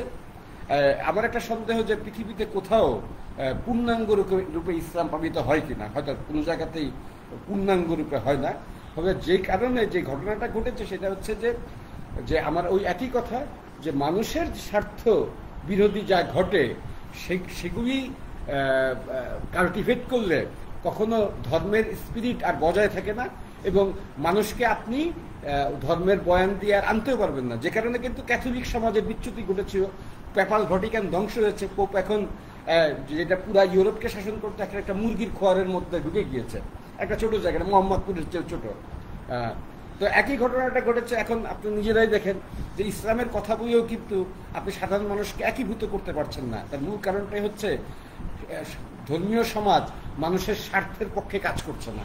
তবে যে কারণে যত বয়ানই আপনি দেন, আপনি মানুষের স্বার্থের সাধারণ মানুষের স্বার্থ যদি রক্ষা না করতে পারেন, কোনো বাণী দিয়েই কাজ হবে না। একটা উদাহরণ দিই, আরবে তো সবাই পৌত্তলিক ছিল না, আমরা জানি হানিফ সম্প্রদায় বই একটা ছিল, এছাড়া সেখানে নেস্টোরিয়ান খ্রিস্টানরা ছিল, নস্টিক খ্রিস্টানরা ছিল, বাবাই থিওডোরিয়ান ছিল, অ্যাসিরিয়ান চার্চ ছিল। অর্থাৎ এমন না যে একেশ্বরবাদও সেখানে ছিল না, কিন্তু তারা সাধারণ লোক সেখানে গেল না কেন? রাসূল সাল্লাল্লাহু আলাইহি ওয়াসাল্লামের যে স্ত্রী খাদিজাতুল কুবরা, তার আপন খালাতো ভাই ওয়ারাকা বিন নওফল, যিনি রাসূলকে নবী হিসাবে শনাক্ত করেছেন, উনিও ছিলেন খ্রিস্টান। কারণ মূল বর্গে তো খ্রিস্টানরা একেশ্বরবাদী। আমরা যে ট্রিনিটির কথা বলি সেটা তো আসলে একটা শাখা, একটা গাছের 3টা শাখা মাত্র, কিংবা বলতে পারেন একই আলোর 3টা ধারা মাত্র, অর্থাৎ একই গড় 3 ভাবে প্রতিভাত। তবে বোধহয় নেস্টোরিয়ানরা বোধহয় এই ট্রিনিটিকে মানতো। নেস্টোরিয়ানরা পুরো দস্তরই একেশ্বরবাদী। হ্যাঁ, হবে দেখেন একেশ্বরবাদ সেখানে ছিল, তারপরে তারা বিপ্লব করতে পারে না কেন? কারণটা হচ্ছে রাসূলুল্লাহ মানুষের স্বার্থের জন্য কাজ করেছেন, এবং নবুয়ত প্রাপ্তির আগে যদি আমরা ধরে 40 বছর নবুয়ত প্রাপ্ত হয়েছেন। কারণ ভিন্ন মত আছে, যে কারণ অনেকে মনে করেন যে তিনি শুরু থেকেই নবী, সৃষ্টির আদি থেকেই নবী। যাই হোক, আমরা ওই বিতর্কে যাচ্ছি না কারটা সঠিক। সোজা কথা হচ্ছে রাসূল সাল্লাল্লাহু আলাইহি ওয়াসাল্লাম অল্প বয়সেই হৈবু ফুজুল নামে একটা সংগঠন করেছিলেন, এবং আরবের জাতিগত যে বিবাদগুলি ছিল, ইন্টারন্যাশনাল যে কনফ্লিক্টগুলি ছিল, সেগুলি উনি অপনোদনের চেষ্টা করেছেন। ফলে তার নবী হিসেবে আবির্ভূত হওয়ার আগেই তার গ্রহণযোগ্যতার একটা ক্ষেত্র ছিল। তবে সেটি না করতে, সেটার কারণে কিন্তু তার গ্রহণযোগ্যতা অনেক বড়ভাবে প্রতিভাত হয়। এবং আমরা জানি যে আবু বকর সিদ্দিক শহরের বাইরে ছিলেন রাসূলুল্লাহ যখন নিজেকে নবী ঘোষণা করেন, কিন্তু তখন এরপরে যখন আবু বকর মদিনাতে ফিরেন, সরি মক্কাতে ফিরেন, তিনি জিজ্ঞেস করেন রাসূলুল্লাহকে যে আপনি নাকি নিজেকে নবী ঘোষণা করেছেন। হযরত রাসূলুল্লাহ আকরাম তাকে ব্যাখ্যা করতে গিয়েছিলেন। আবু বকর সিদ্দিক বলেন যে না, আপনার ব্যাখ্যা করার দরকার নেই, আপনি বলেন যে আপনি নিজেকে নবী ঘোষণা করেছেন কিনা, এটাই আমার জন্য যথেষ্ট। তার মানে হচ্ছে তার কতখানি ক্ষেত্র তিনি আগেই প্রস্তুত করে রেখেছিলেন। তাহলে তো হানিফ সম্প্রদায় সবাই নবী হতো, তাদেরকে তারা তো একেশ্বরবাদ প্রচার করতো, সেটা হয় নাই কেন? আর আরো মদিনা জুড়েই তো ইহুদি সম্প্রদায় ছিল, যার মধ্যে তিনটাকে আমরা সবাই জানি, বনি কাইনুকা, বনি কুরাইজ এবং বনি নাদির। এখান থেকেও প্রতিভাত হয় ধর্মের জন্য মানুষ না, মানুষের জন্য ধর্ম।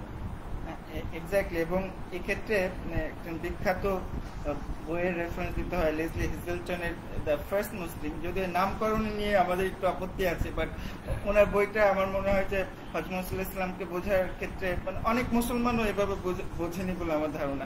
ওখানে উনি বলছেন যে একজন প্রতিষ্ঠিত সফল ব্যবসায়ী, তার মানে কি এমন মানে ঘটনা ঘটলো, কেমন এক্সপিরিয়েন্স করলেন হেরা পর্বতের গুহায়, যে তিনি একটা এই যে সোশ্যাল জাস্টিসের আন্দোলনে সামিল হলেন। এইটা একটা বিরাট, এইটা শুধু লেসলি হেজেলটন না, আমরা জানি ইউভাল নোয়া হারিরি তার বইতে বিভিন্ন ধর্মকে একটা আইকন দিয়ে প্রতিষ্ঠা করার চেষ্টা করে। সেখানে কিন্তু ইসলাম সম্পর্কে বলছে এটা হচ্ছে জাস্টিসের ধর্ম, দ্য ফিলসফি অফ জাস্টিস। রাসূলুল্লাহ প্রবল পরাক্রান্ত শক্তি নিয়ে সাম্য প্রতিষ্ঠা করার জন্য পৃথিবীতে আসছিলেন, যেটা কিন্তু আমরা মানবেন্দ্রনাথের দ্য হিস্টোরিক্যাল রোল অফ ইসলামেও দেখি যে ইসলাম তার প্রবল শক্তি নিয়ে জগতে ন্যায় প্রতিষ্ঠা করতে এসেছেন। সেই ন্যায়ের জায়গা থেকে যখন ইসলাম সরে গিয়েছে, তখন তার ঐতিহাসিক মর্মার্থ হারিয়ে যাওয়ার কারণে ইসলামের গ্রহণযোগ্যতা আমি বলবো না, কারণ ইসলাম তো তার ফিলসফি বা স্পিরিট নিয়ে আছে, মুসলিম শাসকদের গ্রহণযোগ্যতা জগতে খর্বিত হয়েছে। এক্স্যাক্টলি, দারুণ বলেছেন। এবং আমরা এই যে মানবেন্দ্রনাথ রায়ের প্রসঙ্গে আসবো, তবে উনিও বলেছিলেন যে যখন এই দক্ষিণ এশিয়ায় ইসলামটা এসেছে সেটা একটু বিকৃত হয়েছে, তার যে বিপ্লবী জিলটা ছিল সেটা হারিয়েছে। আমরা সেই প্রসঙ্গে আসবো। তার আগে বলি যে এই যে আপনি বলছিলেন কেউ কেউ বলে যে হযরত মুহাম্মদ ইসলাম আগে থেকে সৃষ্টি, আগে থেকেই নবী। এবং এখানে আমি বলি আমরা একটা তরিকা ফলো করি, আমার আম্মু আপু আমরা তিনজন, আপু আর এক তরিকা ছিল চিশতিয়া, আমরা কাদেরিয়া তরিকায়। তো কাদেরিয়া তরিকা হয়তো বরফির আব্দুল কাদের জিলানী রহমতুল্লাহ আলাইকে অনুসরণ করে। তার একটা বই আছে সিরুল আসরার, উনি ওখানে বলেছেন যে হযরত মুহাম্মদ সাল্লাল্লাহু আলাইহি ওয়াসাল্লামের নূরটা আদিতেই সৃষ্টি করা হয়েছে, সৃষ্টির আদিতে, তারপরে থেকে সেই নূর থেকে সমস্ত জগৎ সৃষ্টি। তো এখন কথা হচ্ছে সেই নূর যেহেতু তার বংশ পরম্পরায় প্রবাহিত হচ্ছে, সেটা আমাদের তরিকাতে দেখা যায় যে ওই সিলসিলা, নবীর সিলসিলা, নবীর পরিবারের অংশ হিসেবে দাবি করে পীরেরা। এখন কথা হচ্ছে এই আধ্যাত্মিকতা কি বংশ পরম্পরার বিষয় কিনা। আর দ্বিতীয় কথা হচ্ছে ওহাবি বা সালাফি বা সুন্নিদের মধ্যে এক ধরনের ডেভিয়েশন ঘটেছে।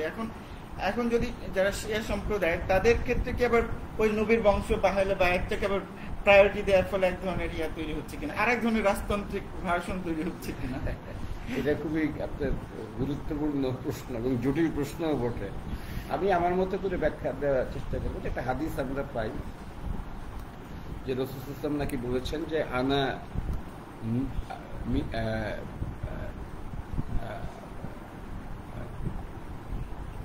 আনা নুরুল্লাহ ওয়া কুল্লু শাইইন মিন্নি, আমি আল্লাহর নূর এবং আর বাদ বাকি সবকিছু আমাদের থেকে। এখন এই হাদিস জয়ীব না মওযু নাকি হাসান হাদিস না মুতাওয়াতির, আমরা ওই আলোচনায় যাব না। আমি শুধু একটা কথা বলবো যে এটার একটা স্পিরিচুয়াল মেসেজ আছে এটার একটা, সেটা হচ্ছে যে আল্লাহর নূর থেকে রাসূল সাল্লাল্লাহু আলাইহি ওয়াসাল্লাম কিনা, এটা একটা জিনিস বোঝা যায় যে বাইবেলে বা কোরআনেও আমরা পাই যে রাসূল সাল্লাল্লাহু আলাইহি ওয়াসাল্লাম যে আল্লাহ আদমের মধ্যে একটা শ্বাস ফুঁকে দিবেন। কি একটা জিনিস দিবেন যে মাটির তৈরি আদম ফেরেশতাদের কাছে উপাস্য হয়ে ওঠেন, তারা তাকে সিজদা দিল। আমার মনে হয় যে এইটা হয়তো ওই নূরের সম্পর্কে, তা না হলে আল্লাহ তো নিজেই বলেছেন যে আমাকে ছাড়া কাউকে সিজদা দিত না। তার মানে এমন কিছু তার মধ্যে দিলেন যে তিনি আল্লাহর প্রতিনিধি হয়ে উঠলেন।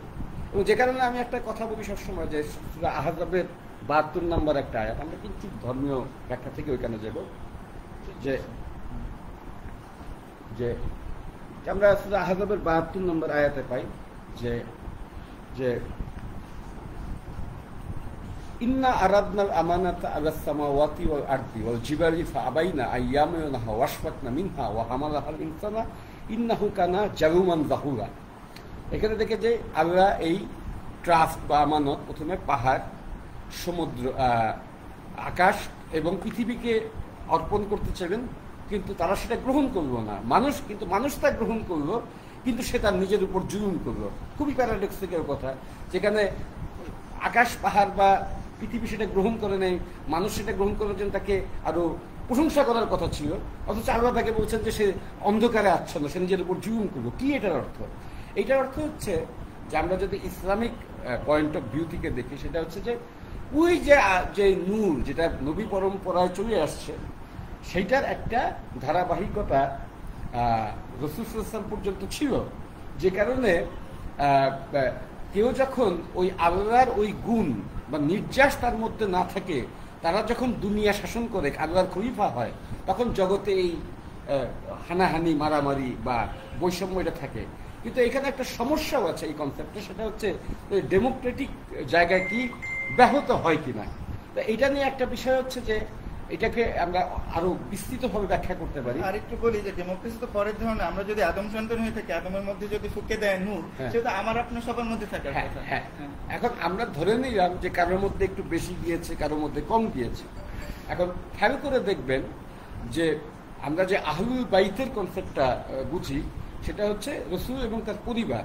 কিন্তু আমরা দেখছি যে সালমান ফার্সি রাদিয়াল্লাহু আনহুকে রাসূল কিন্তু আহলুল বাইতের অংশ বলছেন। এটা শিয়া প্যারাডাইম থেকেই বলছে, আমি সুন্নি প্যারাডাইমে যাচ্ছেন। তার মানে হচ্ছে যে আপনি যখন ওই মনস্তত্ত্ব ধারণ করবেন, তখন আপনিও আহলুল বাইতের অংশ হয়ে উঠবেন। যে কারণে এখন তো 11তম ইমাম শিয়া ইসনে আশারির মতে হাসান আসকারির পরে তো আপনার দ্বাদশ ইমাম তো গায়েবাতে আছেন, অর্থাৎ আপনার হুজ্জাত ইবনু হাসান, অর্থাৎ মোহাম্মদ আল কাইম ইবনু হাসান আল আসকারি। তাহলে এখন আন্দোলন করছে কারা? নিশ্চয়ই ওই রঙে যারা রঞ্জিত হয়েছে, কারণ তারা তো ইমাম তো সরাসরি হাজির নাই। দ্বিতীয় কথাটা হচ্ছে যে মানুষ একটা কনসাস বিং, সে যখন এইটিকে ধারণ করবে, তখন সে অবশ্যই আল্লাহর অংশ হয়ে উঠবে। কারণ আমরা কিন্তু হাদিসেই পাই যে আল্লাহর রঙে রঞ্জিত হও তোমরা, কোরআনে পাই, এবং আমরা জানি যে হাদিসে কুদসিতে পাই, বিভিন্ন হাদিসে যে আমাকে আমার এই আদর্শ ধারণ করবে, আমি তার হাত, পা, চোখ, মুখ সব হয়ে যাই। আর একটা কথা হচ্ছে রাজতন্ত্রের বিরুদ্ধে আরেকটা অভিক্ষেপ, সেটা হচ্ছে অনেক ইমামের ভাইয়েরা কিন্তু ইমামের সাথে গাদ্দারি করেছে, এবং তারা কিন্তু উমাইয়া বা আব্বাসীদের সাথে হাত মিলিয়েছে। তার মানে ইমামের বংশধর হয়েই তার সে বিশুদ্ধ তাও না। আবার অনেকে আছে ইমামের বংশ বা রাসূলের বংশ কেউ না, কিন্তু ইসলামের জন্য জীবন দিয়েছেন। আপনি তাকে কি বলবেন? তবে এখানে শিয়া বা সুন্নি কোনো জায়গা থেকে সরলীকরণের কোনো উপায় নেই। ধন্যবাদ। এখন আরেকটা বিষয় আসি, যখন এই যে মেসিয়ানিজম বা মাহাদিবাদ নিয়ে আসি, তখন আবার আমাদের বর্তমান পরিস্থিতির সাথে আমরা এখন বাংলাদেশে আস্তে আস্তে প্রবেশ করছি। তো এই যে আমরা দেখতে পাই যে আহমদিয়াদের একটা ইন্টারপ্রিটেশন অফ ইসলাম, সেটা সামনে আসে এবং সেটাকে অন্যান্যরা গ্রহণ করতে পারে না। এই ব্যাপারটা নিয়ে যদি একটু বিশ্লেষণ করতেন যে এইটাকে আমরা কিভাবে দেখতে পারি। মানে প্রথমটা হচ্ছে যে আহমদিয়া মুভমেন্টের পজিটিভ দিকও আছে, কিছু দুর্বল দিকও আছে। পজিটিভ দিকটা হলো যে এইটা কিছুটা আপনার সো-কল্ড আরব ন্যাশনালিজম বা ইরানিয়ান ন্যাশনালিজমের বাইরে একটা লোকাল ট্রেন্ড হিসেবে দাঁড়াচ্ছে। কারণ আমাদের দেশের লোকের মধ্যে নিজের আত্মমর্যাদা বোধ তো কম, তারা মনে করে মাহাদিকে আরবই হইতে হবে, ইরানি হইতে হবে। কেন তোমার নিজের মানুষ কি বড় কিছু হইতে পারে না? এদের এত হীনমন্যতা কেন? এটা একটা খুব গুরুত্বপূর্ণ। কারণ এখানে একটা দেখবেন যে অনেকে বলছে যে আরবি বেস্তের ভাষা হবে, মৃত্যুর পরে সবার মুখের ভাষা আরবি হয়ে যাবে, এই হীনমন্যতা থেকে। অথচ কোরআন আমরা স্পষ্ট পাই যে আল্লাহ রাব্বুল আলামিন বলছেন ইন্না আনজালনাহু কুরআনান আরাবিয়ান ওয়া লাকুম তাকিলুন, নিশ্চয়ই আর কোরআন আমি আরবিতে নাযিল করেছি যা তোমাদের জন্য বোধগম্য হয়। তার মানে রাসূল সাল্লাল্লাহু বাংলাদেশে জন্মাইলে এটা বাংলাতেই হইতো। যেমন ঈসা ইবনে মারইয়ামের মাতৃভাষা আরামাইকে বিধানগুলি আসছে। আরেকটা আয়াত আছে সূরা ইব্রাহিমের 4 নম্বর আয়াত সম্ভবত, ইন্না আরসালনা মির রাসূলিন ইউরাবি ইসানি কওমিহি, যে প্রত্যেক নবী রাসূলকে তার ভাষাতেই ওই ঐশীবাণী দেওয়া হয়েছে, যাতে সে তার জনগণের মধ্যে সেটাকে সুস্পষ্টভাবে ব্যাখ্যা করতে পারে, বিবৃত করতে পারে। তবে মির্জা সাহেবের এই অংশটা খারাপ ছিল না, তার বইও আমি পড়েছি, যথেষ্ট জ্ঞান প্রজ্ঞা সংজাত। আমি ওই আলোচনাতেও যাচ্ছি না যে তিনি নিজেকে নবী ঘোষণা করেছেন কিনা, সেখানে তিনি আবার ওই তার নবুয়ত সম্পর্কে বলছে তিনি বুরুজি নবী, জিবরি নবী, আপনার উম্মতি নবী, সেইগুলি নিয়ে ব্যাখ্যা বিশ্লেষণের জটিলতায় আমি যেমন, সেখানে তার নিজস্ব ব্যাখ্যাও আছে। এরা বিরোধীরা তাদের মতো ব্যাখ্যা দিচ্ছেন। আমি দুই পক্ষকেই তাদের মতো ব্যাখ্যা তারা দিবেন, হ্যাঁ, তারা সেটা তাদের বিষয়। আমি শুধু একটা বলবো যে মির্জা সাহেবের যে জায়গাটা নিয়ে একটু যেটা সমস্যা হয় সেটা হচ্ছে যে ব্রিটিশ ঔপনিবেশিক শক্তিকে যে সমর্থন দিয়েছে সেই জায়গাতে। কারণ ব্রিটিশ শাসন যে আমাদের জন্য কতটা বিপজ্জনক পরিণতি নিয়ে এসেছিল সেটা কিন্তু আমরা জানি। ব্রিটিশ শাসনের অনেক গুণ ছিল, সেটাও আমরা বলবো, যে এখানে শিক্ষার ব্যবস্থা হয়েছে, আমরা কনসাসলি দুনিয়াকে বোঝার চেষ্টা করেছি, সামন্ত যুগে যে শিক্ষা ব্যবস্থা ছিল সেটা দিয়ে জগৎকে বোঝা সম্ভব না, সেটাও আছে। তবে আবার এটাও আছে যে আমাদের যে মগজ ধুলাই করে দিয়ে গেছে, যে ওরিয়েন্টালিস্ট বিদ্যা দিয়ে হিন্দু মুসলমান হানাহানিও করেছে, সেগুলিও আছে। বা এখানে যে দুর্ভিক্ষগুলি ঘটানো হয়েছে, জালিয়ানওয়ালাবাগের যে হত্যাকাণ্ড ঘটেছে, সোজা কথা একজন ব্রিটিশ পার্লামেন্টেরিয়ান এবং সিনেটর বলবো না, ওইখানে যেটা করবো যে হাউস অব লর্ডসের সদস্য স্যার এডমন্ড বার্গ, আমরা যাকে সবাই চিনি, তিনি তো তার বইতে বলেছেন যে আমি যখন ভারত স্বাধীন হওয়ার পরে ভারতে গিয়েছি, সেখানে আমার মনে হয়েছে যে সেই বঞ্চনা শোষণ দেখে যে এটা হায়না এবং পিশাচদের আন্ডারে শত শত বছর থেকেছে। কিন্তু ব্রিটিশ সচেতন ব্যক্তি একজন ভারতীয় কি করে তার পক্ষ সমর্থন করে। মির্জা সাহেবের অনেক লেখা আমি পড়েছি, তার ফিদরুল খিলাফা, তার বারাহাইনা আহমদিয়া, তার ইসলামী উসুল কা ফলসফি, হিন্দুস্তান চমৎকার সব লেখা, অনেক বিজ্ঞতা, পারদর্শিতা। কিন্তু এই একটা জায়গাতেই বোধহয় কিছুটা সমস্যা রয়ে গিয়েছে। সম্ভবত তাহলে আমরা ঐতিহাসিক ভাবে যদি দেখি যে আমাদের বাংলাদেশে যারা মানে আলেম উলামা আছেন, তারা তো দেওবন্দি ঘরানা, এবং দেওবন্দি তো অ্যান্টি কলোনিয়াল একটা বোঝাইয়া ছিল, মানে তারা ব্রিটিশ বিরোধিতা করেছে, সেটা কতটুকু ঠিক মতো করতে পেরেছে। এখানে একটা মজার কথা বলি, মির্জা গোলাম মোহাম্মদ কাদিয়ানী সাহেব একজন অত্যন্ত জ্ঞানী ব্যক্তি ছিলেন, কোনো সন্দেহ নেই, তার বই পড়ে আমার মনে হয়েছে। শুধু এই কলোনিয়ালাইজেশনের বিষয়টাই একটা বড় প্রশ্নবোধক চিহ্ন হয়ে আছে আমার সামনে। আর আরেকটা কথা না বললেই নয়, সেটি হচ্ছে যে মির্জা সাহেব কিন্তু দুবার বিয়ে করেছেন। তার দ্বিতীয় স্ত্রী কিন্তু এই আপনার এই দেহবন্দি ঘরানার। আর দ্বিতীয় কথাটা হচ্ছে, অনেকে বলেন এবং মির্জা সাহেব রেফারেন্সও দিয়েছেন যে দেহবন্দি আলমদের মধ্যে অনেকেই কিন্তু খাতমে নবুয়তে বিশ্বাস করতেন না। তবে লাগাতার শুধু মির্জার বিরুদ্ধে না বলে আমাদের পুরো বিষয়টাই ইনভেস্টিগেট করার বিষয় আছে। যে আর সেখানটা ডিবেটটা এসেছে হচ্ছে যে আপনার যে নবুয়তের যে সিলসিলার যে জায়গাটা, যেটাকে আমরা বলি হচ্ছে খাতমে নবু,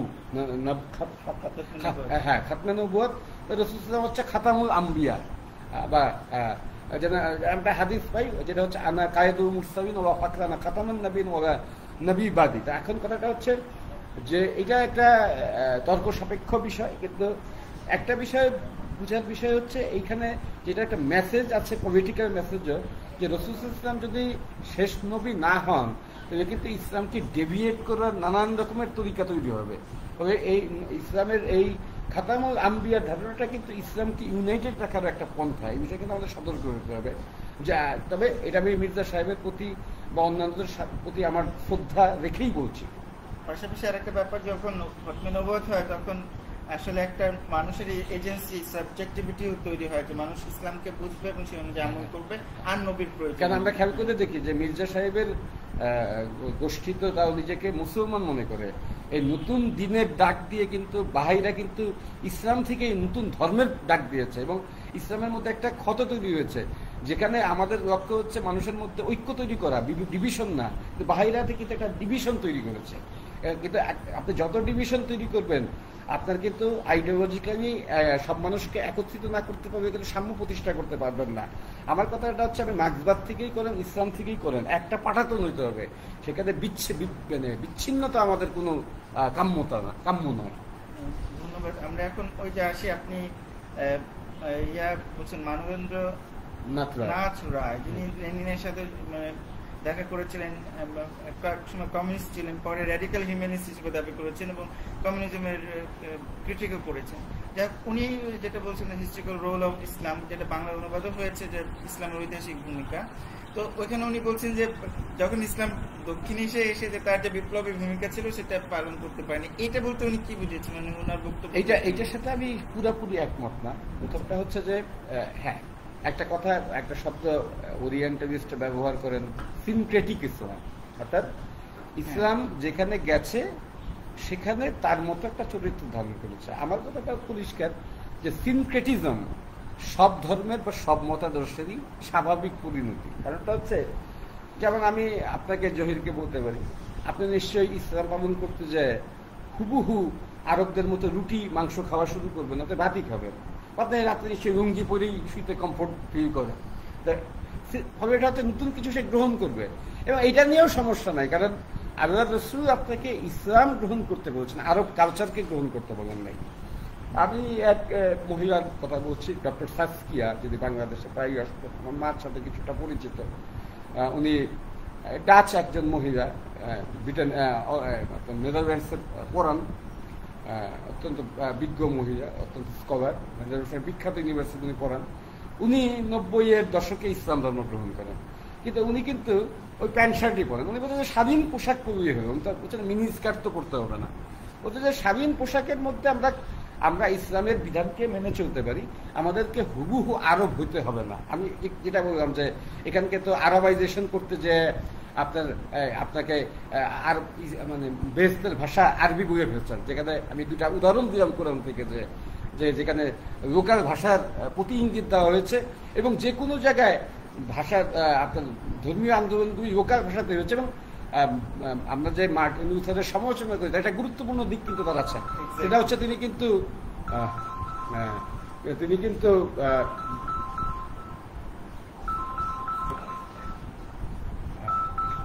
পরে দিন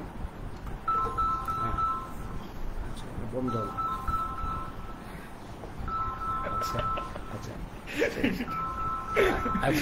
হ্যাঁ, এই ক্ষেত্রে আমি লুথারের কথা বলছি। লুথার কিন্তু বাইবেল জার্মানে ট্রান্সলেট করেছেন, এটা কিন্তু একটা ক্রেডিট, বরঞ্চ বাংলাদেশের ডিসক্রেডিট যে একজন ব্রাহ্ম বাংলা কোরআন অনুবাদ করেছেন, কোনো মুসলমান করেন না, সেই ব্রাহ্মণ একজন ইনলাইটেন্ড ব্রাহ্ম, আমরা জানি যে ভাই গিরিশচন্দ্র সেন। আপনি লোকাল ভাষায় ধর্ম প্রচার করবেন, যেমন গৌতম বুদ্ধের গুরুত্ব কি, গৌতম বুদ্ধের সংস্কৃত ভাষা থেকে প্রথম ধর্মোপদেশ, যেটাকে তার ভাষাতে বলে, তার স্থানীয় ভাষায় দেশনা প্রচার করা, সেটা কিন্তু উনি তার নিজস্ব ভাষাতেই উনি প্রচার করেছেন।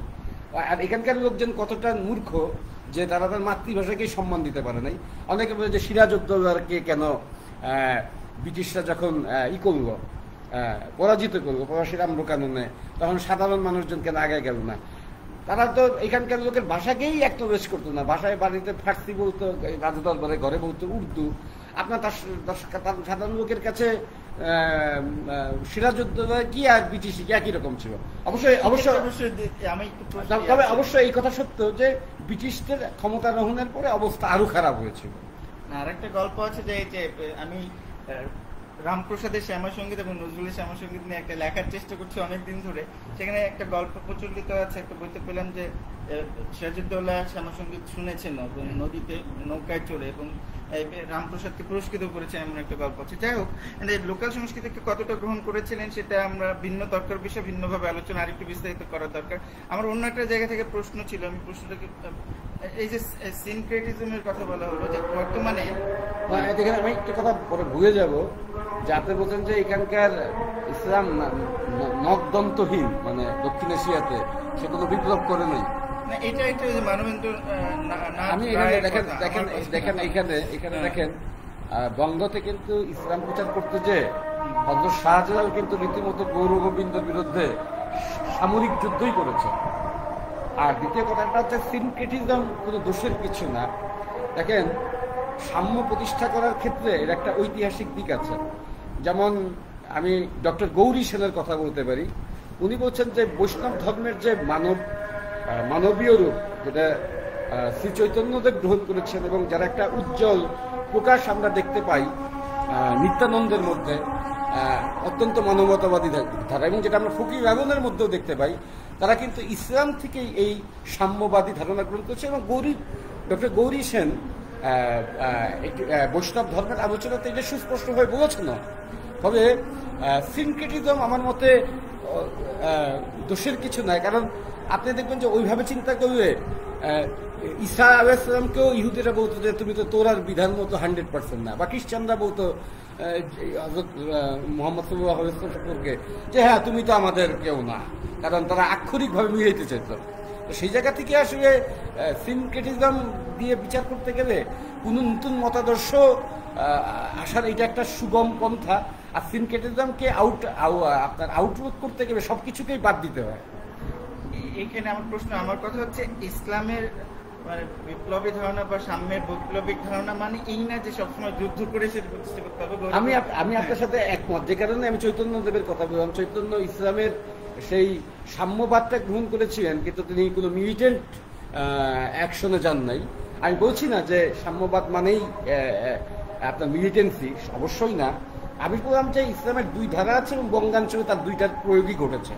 তবে আরেকটা জায়গায় প্রবলেম হয়, আমি পড়ছিলাম ওই যে উম্বেরতো একর ওই উর ফ্যাসিজমের 14টা পয়েন্ট। আচ্ছা, এটা কি ভিডিও করা হচ্ছে? হ্যাঁ হ্যাঁ, ভিডিও তো হচ্ছে বলে মনে হয়। অন্যরা একটু জানাবেন যে ভিডিও দেখতে পাচ্ছেন কিনা, শব্দ ঠিক আছে কিনা। হ্যাঁ, আপনি পরে এটা ছেড়ে দিন, ভিডিও চাচ্ছে। আচ্ছা ঠিক আছে। না ভিডিও তো আছে, এটা সরাসরি সম্প্রচারিত হচ্ছে এবং এটা আমাদের পেজে থেকে যাবে, আপনারা পরেও দেখে নিতে পারবেন। হ্যাঁ, তো যেটা বলছিলাম যে সিনক্রেটিজমকে উনি বলেছেন যে ফ্যাসিজমের একটা লঙ্ঘন, যে জগা খিচুড়ি হলেই তো হবে না। এখন অনেকে যে ধরেন মনের মানুষে সুনীল গঙ্গোপাধ্যায় মানে ওই যে একটা চরিত্র সৃষ্টি করেন যিনি একই সাথে কালী পূজা করছেন এবং ইসলাম করছেন, অনেকের এই ধরনের ইসলামকে মনে করেন যে সিনক্রেটিক ইসলাম। কিন্তু আমি যদি একদম চাপচাপ পাক্কা পিওর মুসলিম হয়ে পাশাপাশি আমি টলারেন্ট হইতেই পারি। আমি আপনার সাথে একমত যে আপনাকে সিনক্রেটিজম মানে ইসলামের মূল কক্ষ থেকে বিচ্যুত হতে হবে তা না, আপনি সেখান থেকেও আপনার ইসলাম পালন করতে পারেন। আমি বলছি যে আপনি বলতে পারেন যে ইসলামের মূল ধারাতে থেকেও টলারেন্ট থাকার সম্ভাবনা আছে এবং সেটা প্র্যাকটিস হয়েছেও। এবং শুধু তাই নেই যে কাজী নজরুল ইসলাম, তাকে বলা হতো যে তিনি করছেন শ্যামাসংগীত রচনা করেছেন, তিনি আমার যে ইন্টারপ্রিটেশন, তিনি ইসলামিক ইন্সপিরেশনের জায়গা থেকে আমি মনে করবো যে শ্যামাসংগীত লিখেছেন। এবং আমি এটাকে আপনি যে 1,24,000 পয়গম্বরের কথা বলছেন বা মতান্তরে 2,24,000 পয়গম্বর, ভারতের মতো একটা বিস্তীর্ণ জনপদে কি নবী রাসূল আসেন নাই? আপনি কি হপ করে বলতে পারেন কৃষ্ণ বা রাম নবী না? না, এটা তো কোনোভাবে বলা যায় না। তবে সব মতাদর্শকে সম্মান করবার একটা জায়গা ইসলামে আছেন।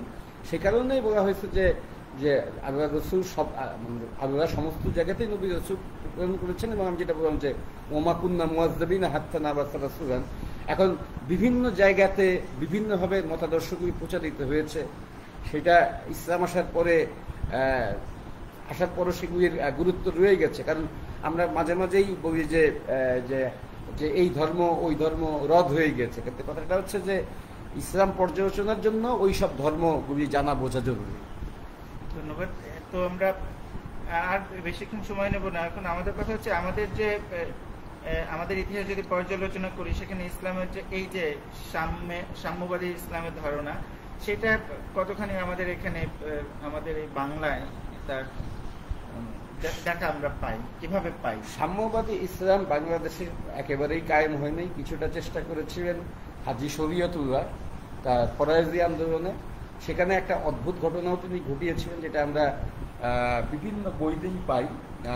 যেমন সেটি পশ্চিমবঙ্গ পূর্ব বাংলার বিদ্বানজনেরা সম্বন্ধে লিখেছেন, যেমন ডক্টর মোহর আলী, মঈনুদ্দিন আহমেদ খান, নরহরি কবিরাজ, অমলেন্দু দে, সুপ্রকাশ রায়, শান্তিময় রায়, আরও অন্যান্য অনেকে লিখেছেন। আমিও কিঞ্চিত এই বিষয়ে বিভিন্ন সময় লিখেছি।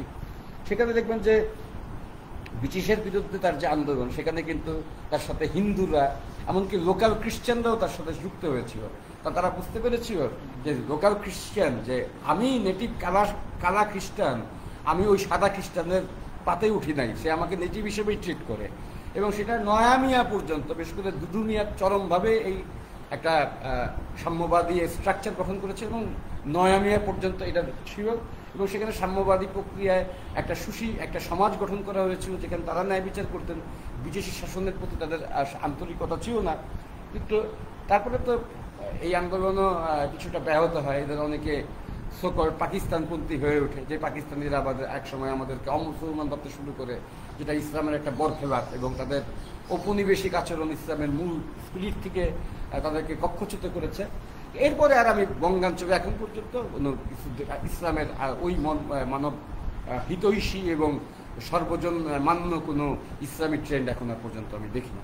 আপনি বলছেন আবুল হাসিমের কথা, আমরা গত পর্বে আবুল হাসিম এবং মৌলানা হাসানের রাজনৈতিক দর্শন নিয়ে আলোচনা করেছি। ওনাদের ক্ষেত্রে ইসলামের এই যে ধারণাগুলো কিভাবে ওনাদেরকে প্রভাবিত করেছে? প্রথমত আমরা যদি দেখি যে আবুল হাসিমের কথা যদি চিন্তা করি, তাহলে দেখবো যে সাম্যবাদী ইসলামের জায়গাটা তো ইসলামের মূল ট্রেন্ড, কিন্তু এটাকে তো থিওরাইজ করার একটা বিষয় আছে। এই কাজটা প্রথম করেছিলেন ভারতবর্ষে অনেকেই, কিন্তু আধুনিককালে এই কাজটা প্রথম করেন আজাদ সুবানি। আজাদ সুবানির একটা বই আছে হচ্ছে বিপ্লবী নবী, এটা উনি উর্দু ভাষায় লিখেছেন, বাংলাতে অনুবাদ হয়েছে বিপ্লবী নবী।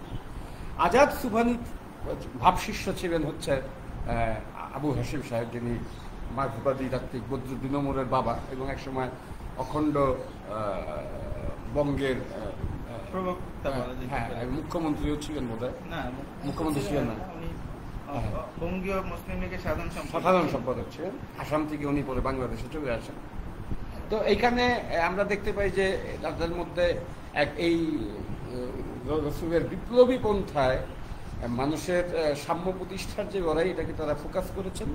এবং আমি যেহেতু যে কোনো ঘরানা পড়লে তার ওই ঘরানার সব বই পড়ার চেষ্টা করি, তো এই জিনিসগুলি আমি তার ইংরেজি এবং বাংলা বই যেগুলি, সেটা হচ্ছে ইসলামের মর্ম কথা, যেটা ক্রিড অফ ইসলাম নামে আছে, রেট্রোস্পেকটিভ, তারপরে তার হচ্ছে অ্যাজ আই সি ইট ইত্যাদি বইগুলির মধ্যে আমি দেখেছি। আরও অনেকে পরবর্তীকালে এগুলি নিয়ে নাড়াচাড়া করার চেষ্টা করেছে সাম্যবাদ প্রতিষ্ঠা করবার জন্য। হালে ফরহাদ মোজার সাহেবও, আমাদের ফরহাদ ভাইও এটা একটা চেষ্টা করেছেন।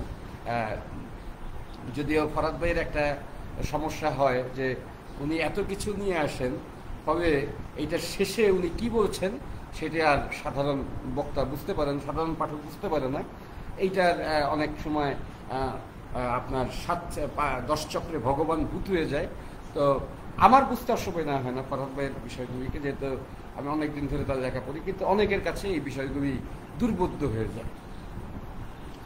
ধন্যবাদ। এখন যেটা বলছিলাম যে এই যে আপনার এই ধর্মের অন্তরালে এই বইটাতে আপনি রাধাকে এই নামে একটা লেখা লিখেছেন এবং এই বিষয়ে আপনি বক্তৃতাও করেছেন।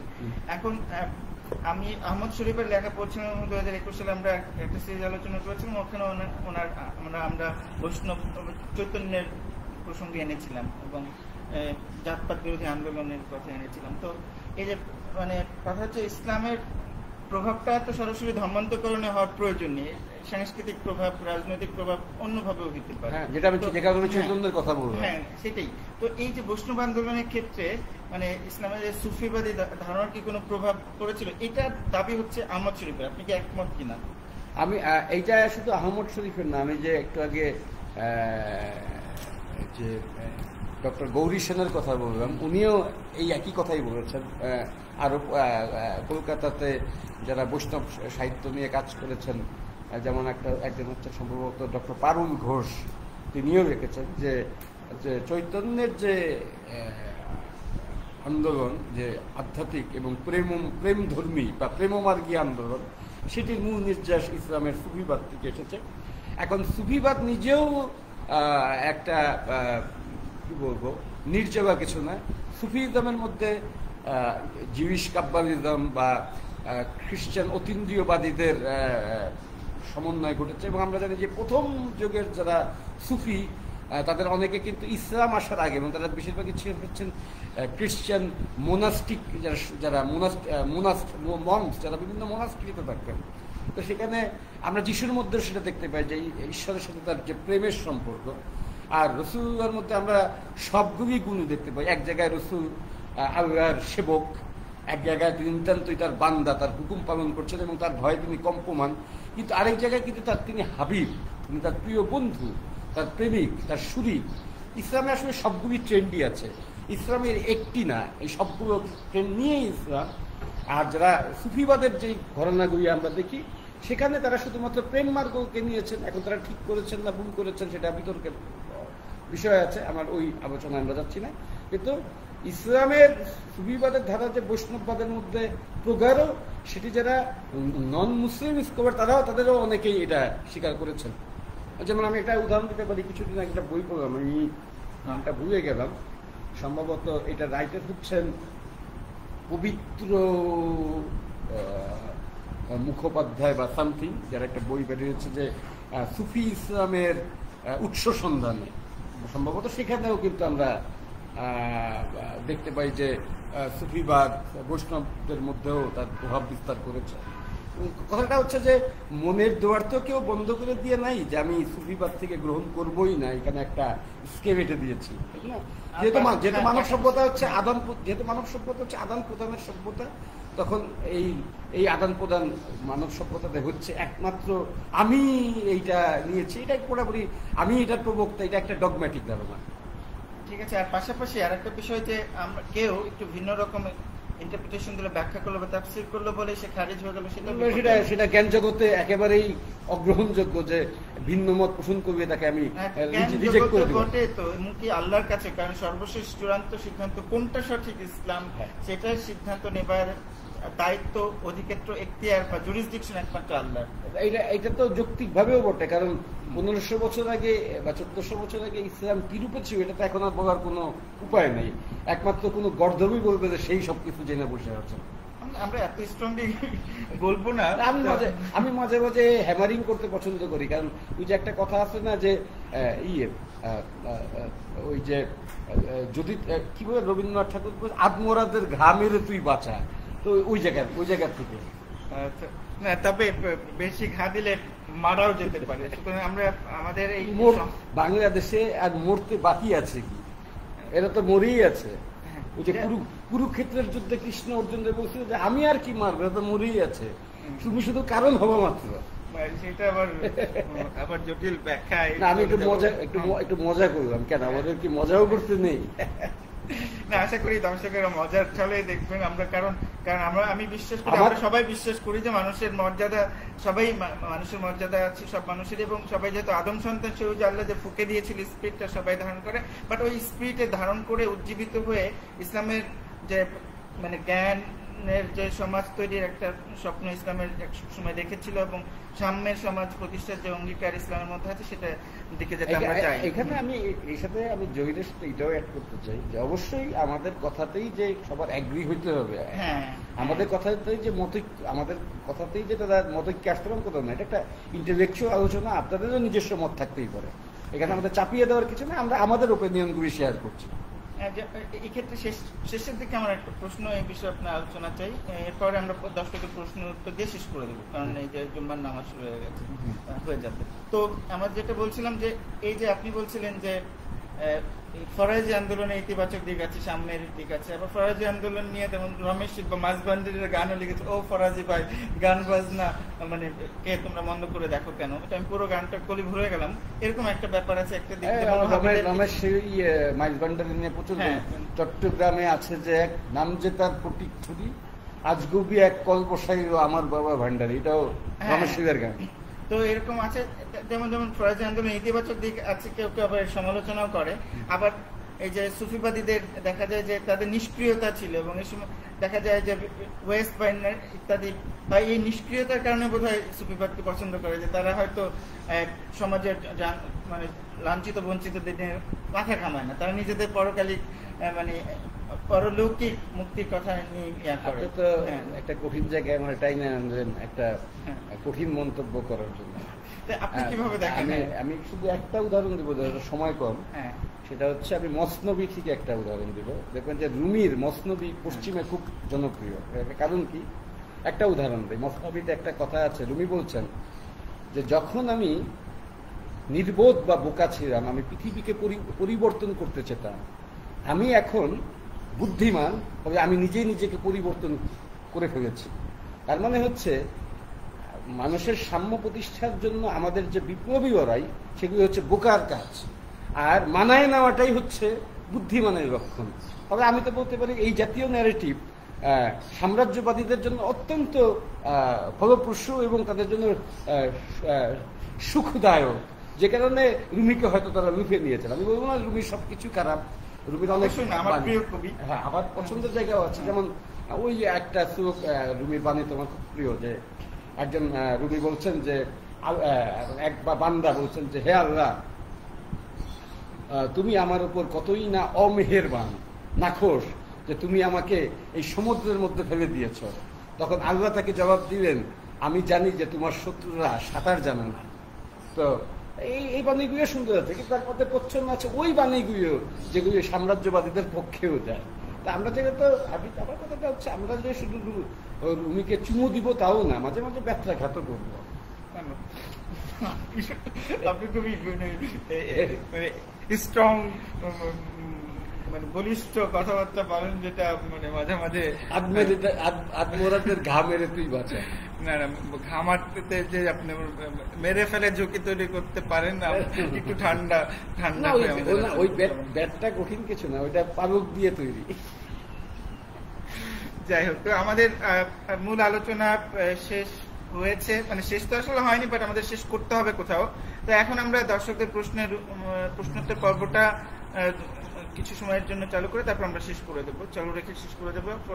প্রথমে একজন সৈয়দ মোহাম্মদ মিনহাজ প্রশ্ন করেছিলেন, উপরে দিকে প্রশ্ন নয়, জাস্ট কিছু টেকনিক্যাল বিষয় নিয়ে প্রবলেম তারা আইডেন্টিফাই করেছিলেন।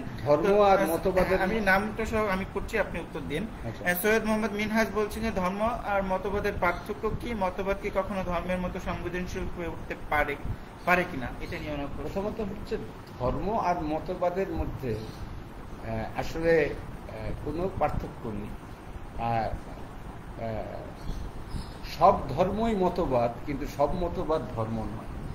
এটা হচ্ছে আমরা যখন ইন্টারমিডিয়েটে কেমিস্ট্রি পড়তাম, সকল খারই খারক, সকল খারক খার না, সেরকম সব ধর্মই মতবাদ, সব মতবাদই ধর্ম না। ধর্মের বিষয়টা হচ্ছে যার মধ্যে একটা স্পিরিচুয়ালিটির বিষয় থাকে, অর্থাৎ একটা স্ক্যাটোলজিক্যাল বা পরজাগতিক পরলৌকিক বিষয় থাকে, এবং একটি পরম সত্তার উপর বিশ্বাসের বিষয় থাকে। কিন্তু আমি এই যে কথাটা বললাম, এটা এই জায়গাতেও স্ট্যাটিক থাকা যাবে না, কারণ ইউরোপে দীর্ঘকাল ধরে আলোচনা হচ্ছে যে মার্ক্সবাদও একটি ধর্ম কিনা। খেয়াল করে বলতেন। হ্যাঁ হ্যাঁ, এখন আমি এই আলোচনাতে যাই, মার্ক্সবাদ, এটা নিয়ে আমার একটা দীর্ঘ দেখার ইচ্ছা আছে। খেয়াল করে দেখেন, মার্ক্সবাদের মধ্যেও এক ধরনের স্পিরিট আছে, এবং তার যে রেভলিউশনারি স্পিরিট, আপনি একটা খেয়াল করেন যে ধর্মের জন্য যেভাবে মানুষ জীবন দান করে, মার্ক্সবাদের মধ্যে কোনো কোনো ক্ষেত্রে সেই স্পিরিটটা আছে। দ্বিতীয় বিশ্বযুদ্ধে যখন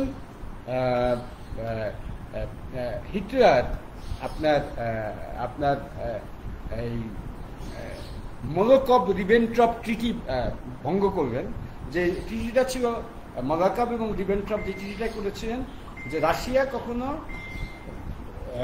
জার্মানিকে আক্রমণ করবে না, আর জার্মানি তার পরিবর্তে রাশিয়াকে কখনো আক্রমণ করবে না। এটা ছিল মোলোটভ রিবেনট্রপ ট্রিটি বা মোলোটভ রিবেনট্রপ প্যাক্ট, সরি মোলোটভ রিবেনট্রপ ট্রিটি। কিন্তু হিটলার সেটি ভঙ্গ করে রাশিয়াতে আক্রমণ চালালেন।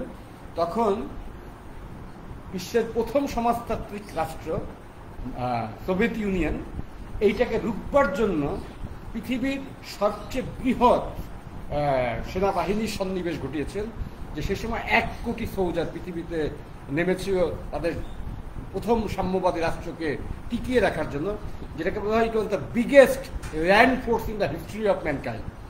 এবং সেখানে শুধু লেনিনগ্রাদে মানব বর্মের কারণে 10 লক্ষ লোক মারা যায়, এবং হিটলারের ট্যাঙ্ক সেখানে ঢুকতে পারে নাই মানুষের মৃতদেহের কারণে। আপনার এই ডেডিকেশন, মানে অনেক ধর্মীয় ডেডিকেশনকেও ছাড়া যায়, আপনি এটাকে কি বলবেন? এখন আরেকটা, এটাকে আমরা বলবো যে এটা রাশিয়ান ন্যাশনালিজম বলবো, বা গ্রেট প্যাট্রিয়টিক ওয়ার বলে না। কিন্তু রাশিয়ান ন্যাশনালিজম এই পর্যায়ে সোভিয়েত স্পিরিটের আগে কবে ছিল? যাদের আমলে অবশ্যই না, যখন শাসন বৈষম্য থাকে সমাজে, তখন সেই সমাজে এমনকি ন্যাশনালিজমের আপনি বলতে পারেন যে ন্যাশনালিজমের স্পিরিটটা কাজ করেছে মার্ক্সিয়ান ফিলসফি, এবং সেখানে সেটা একটা ধর্মের রূপ ধারণ করছে। আমি আরেকটু ভেঙে বলি, তাহলে আরো পরিষ্কার হয়। সেটা হচ্ছে কদিন আগে আমার একজনের সাথে কথা হচ্ছিল, আপনারা খেয়াল করেন 10 কমান্ডমেন্টস বা তোরার চতুর্থ বিধানটা কি? চতুর্থ বিধানটা হচ্ছে তোমরা সদাপ্রভু ইয়াহুয়ের নাম অনাবশ্যক উচ্চারণও করো না। এখন খেয়াল করে দেখেন, মার্কস ঈশ্বরের নাম নেই, রিজেক্ট করেন নাই, কিন্তু নামও নেন নাই। কারণটা হচ্ছে ঈশ্বরের নামে অনেক নৈরাজ্য করা হয়।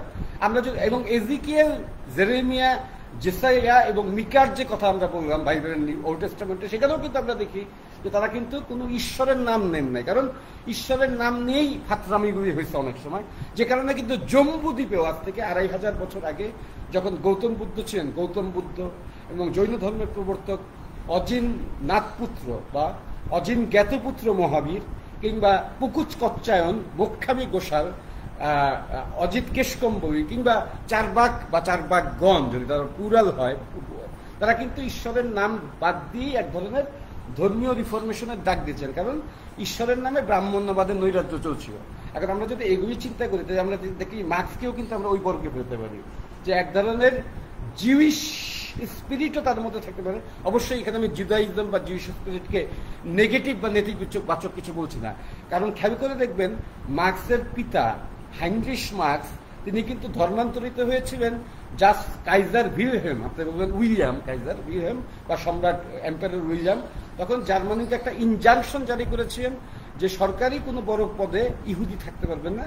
তখন মার্কসের পিতা, যার নাম ছিল অরিজিনাল ইহুদি একটা নাম ছিল হেরশেল হালেভি মর্দেচাই, তিনি তখন কনভার্ট করে তার নাম নিলেন হচ্ছেন হাইনরিশ মার্কস। তবে মার্কস তখন 6 বছরের বয়স, মানে জন্মগ্রহণ করেছিলেন ইহুদি হিসেবেই। তবে এখানে আমরা বলবো যে মার্কসের ফিলোসফির মধ্যে কিন্তু ইহুদিবাদ কিন্তু প্রচ্ছন্ন হয়েছে, এবং ওটাকে আমি নেগেটিভলি বলছি না, কারণ ওই অর্থে ইসলাম ও জুডিও খ্রিস্টানিটি দিয়ে এক্সটেনশন, এবং আল্লাহ রসুল বা কোরআন সেটা অস্বীকার করছে না, কারণ এটা হচ্ছে আপনার ইব্রাহিমের মিল্লাত। হ্যাঁ, আবার উল্টো দিকে আছে 19 শতকে কিছু মানে ইউরোপিয়ান ইহুদিরা যারা অত্যাচারিত হচ্ছিলেন মানে ইউরোপে, তারা এমনকি আরব ভূখণ্ড এবং ইসলামিক ল্যান্ডে এসে ইসলামের দ্বারা অনুপ্রাণিত হয়েছে। এবং আমরা আধুনিক কালে যেটাকে ফ্রাঙ্কফুর্ট স্কুল বলি, যারা আমেরিকাতে কাজ করেছেন, যাদের সবাই ইহুদি, আমি নামও বলছি, এরিক ফ্রম, মার্কস, আপনার অ্যাডর্ন, তারপরে হচ্ছে মার্কস হোরখাইমার কিংবা ওয়াল্টার বেনিয়ামিন, এরা চারজনই কিন্তু মার্কসকে এক ধরনের ইহুদি পয়গম্বর হিসাবেই মনে করতেন। অর্থাৎ তার মধ্যে হচ্ছে জুদাইজমে ঈশ্বরকে না উচ্চারণ করেও চিন্তা ভাবনার মধ্য দিয়ে ধর্মাচরণকে আগায় নেওয়ার একটা জায়গা আছে, এবং সেই জায়গাতেই আমি মার্কসকে সাধুবাদ দিই, কারণ আব্রাহামিক কনসেপ্টগুলিতেও চিন্তা ভাবনার একটা পরিসর আছে। ধন্যবাদ। এটা দিয়ে আমার একটা প্রশ্ন ছিল যে অনেক সময় বলা হয় যে মার্কস, আচ্ছা এখানে একটা মজার কথা বলে রাখি, আমাদের রাজশাহীতে যে শেষ ইহুদি পরিবার ছিল তাদের অনেকের নামের মধ্যে কিন্তু মর্দেচাই ছিল মার্কসের পিতার নামের মতো। আপনারা কেউ একটু গবেষণা করে দেখতে পারেন তাদের সাথে মার্কসের কোন আত্মীয়তার সম্পর্ক বা রক্তসূত্র সম্পর্ক আছে কিনা। অন্যদিকে আমরা বলতে পারি যে হয়তো দেখা যেতে পারে যে মার্কসের পরিবার তো স্পেন থেকে গেছে, স্পেনে তো একসময় ধরেন মুসলিম শাসন করে, আরবরা শাসন করেছে, তো তাকে তার মেয়ে বা বন্ধুরা বলতো মুর, হ্যাঁ মুর, মানে তার চেহারাটা ছিল একটু আরবদের মতো, তো এই জন্য বলা যেতে পারে যে হয়তো আরব রক্ত তার মধ্যে প্রবাহিত হয়েছে কিনা কে জানে, এই বিষয়ে আমি জানি না। যাই হোক, এটা খুব আমাদের আলোচনার জন্য প্রাসঙ্গিক না। আমরা এখন অন্যদিকে যাই। আমার কিছু প্রশ্ন ছিল, বাট সেই দিকে আমি মতাদর্শের সাথে সংক্রান্ত আমার একটা প্রশ্ন, সেটা হচ্ছে আমরা কি ধরেন যদিও ইউটোপিয়ান মানে সোশ্যালিজমকে মার্কস এবং এঙ্গেলস ক্রিটিসিজম করেছে, কিন্তু আপনি বলছিলেন যে এর ভিতরে একটা ইউটোপিয়ান স্পিরিট আছে আসলে, এমনকি এটা যে আপনি অ্যাডর্নো, তারপরে এদের নাম বললেন, এদেরও গুরু বা পূর্বজ এনএস ব্লক কিন্তু ইউটোপিয়ান মানে দ্য স্পিরিট অফ ইউটোপিয়ান নামে একটা বইও লিখেছেন, এবং মার্ক্সবাদের মধ্যে সেই ইউটোপিয়াকে আবিষ্কার করেছেন। হ্যাঁ, মার্কস নিজে অনেক ইউটোপিয়ান ফিলোসফিকে খারিজ করেছেন, তার পভার্টি অফ ফিলোসফিতে, কিংবা আমরা আরো যাদের কথা দেখা যায় মোজেসেস, উনিও ইহুদি ছিলেন, তারপরে আরো যারা ছিলেন আপনার ফেবিয়ানিজম ইত্যাদি ইত্যাদি। যেগুলি নিয়ে কোনো কোনো জায়গায় আমি বিস্তারিত রেখেছি। কিন্তু শেষ পর্যন্ত মার্কসও এক ধরনের ইউটোপিয়াতে ভুগতেন। কিন্তু এই ইউটোপিয়াকে আমি একেবারে খারিজ করি না, কারণ এই ইউটোপিয়া না থাকলে ওভার ম্যাটেরিয়ালিস্ট কখনো সমাজের প্রবল পরাক্রান্তের বিরুদ্ধে সংগ্রামে লিপ্ত হবে না, কারণ সে ক্যালকুলেট করে দেখবে যে তার সাথে আমি টিকতে পারবো না, তবে পৃথিবীতে কোনো বিপ্লবী হবে না। তো আমাদের ডে ড্রিমার দরকার আছে। হ্যাঁ, পয়েন্টটা বিস্তারিত পরবর্তীতে আলোচনা করা দরকার, বাট আমাদের সময়ের অভাবে আমরা সেদিকে যাচ্ছি না। এখন পরের প্রশ্ন হচ্ছে, বিজ্ঞানের যুগ শেষ হইলে আবার কি আবারও ধর্মের যুগ শুরু হইবে? উত্তরটা আমি আমাদের ছোট ভাই মঞ্জুরুল হাসান করেছে। হ্যাঁ, মঞ্জুরুল হাসান, নাম নিতে ভুলে গেছি, সরি। হ্যাঁ, মঞ্জুরুল হাসান করেছেন, আমার খুব ঘনিষ্ঠ ছোট ভাই। তার উত্তর হচ্ছে একটাই, বিজ্ঞানের যুগ আর ধর্মের যুগ এখন পাশাপাশি চলছে। যেখানে সায়েন্টোলজি বা আপনার আরেকটা ধর্ম রায়েলিয়ানিজম, এগুলিও এসেছে। রায়েলিয়ান কনসেপ্টটা হচ্ছে যে ভিন গ্রহের মানুষরাই যিশু, ঈসা, মুসা, মোহাম্মদ, কৃষ্ণ এদেরকে প্রেরণ করেছে এবং তারা আবার পৃথিবীতে সাম্যবাদ আনবে। আর সায়েন্টোলজিস্ট আমরা জানি যে সায়েন্টিফিক ডেভেলপমেন্টের উপর ভিত্তি করে ধর্ম প্রসারিত হবে। সোজা কথা হচ্ছে, মানুষ যেহেতু পুরা মহাবিশ্বকে কখনোই জানবে না, ফলে তার এক পরম শক্তির উপর তার বিশ্বাস থাকবেই, ফলে ধর্ম নতুন নতুন রূপ পরিগ্রহ করবে, কিন্তু ধর্ম পৃথিবী থেকে পুরোপুরি খারিজ হওয়ার আমি অন্তত কোনো সম্ভাবনা দেখি না। বিজ্ঞানের যুগে ধর্ম প্রবল রূপেই থাকবে, এবং যে কারণে অনেক বড় বড় বিজ্ঞানী, যাদের মধ্যে অনেক নোবেল লরিয়েটও আছেন, তারাও ধর্মে বিশ্বাসী। ধন্যবাদ ভাই। এরপরের প্রশ্ন হচ্ছে, সৈয়দ মোহাম্মদ মিনহাজ আবার একটা প্রশ্ন করেছেন, ইসলাম কি, ইসলাম কেন, ইসলাম কিভাবে পালিত হওয়া উচিত, হানিফ অবস্থায় ইসলামের প্রয়োজনীয়তা কেন তৈরি হলো, জিব্রাইলের ধারণা বুঝতে চাই। আমার মনে হয় জিব্রাইলের ধারণা বুঝতে চাই এইটুক ছাড়া বাকিগুলির উত্তর আমরা দিয়ে দিয়েছি। খেয়াল করে দেখেন। হ্যাঁ হ্যাঁ, তো জিব্রাইলের ধারণাটা বুঝতে চাই।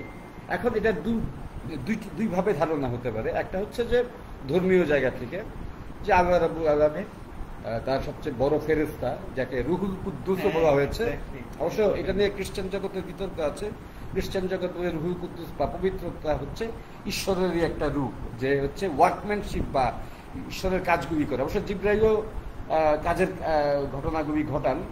তো জিব্রাইল বেসিক্যালি আল্লাহর বাণী রাসূলুল্লাহর কাছে নিয়ে আসতেন এবং তিনি সম্পাদন করতেন।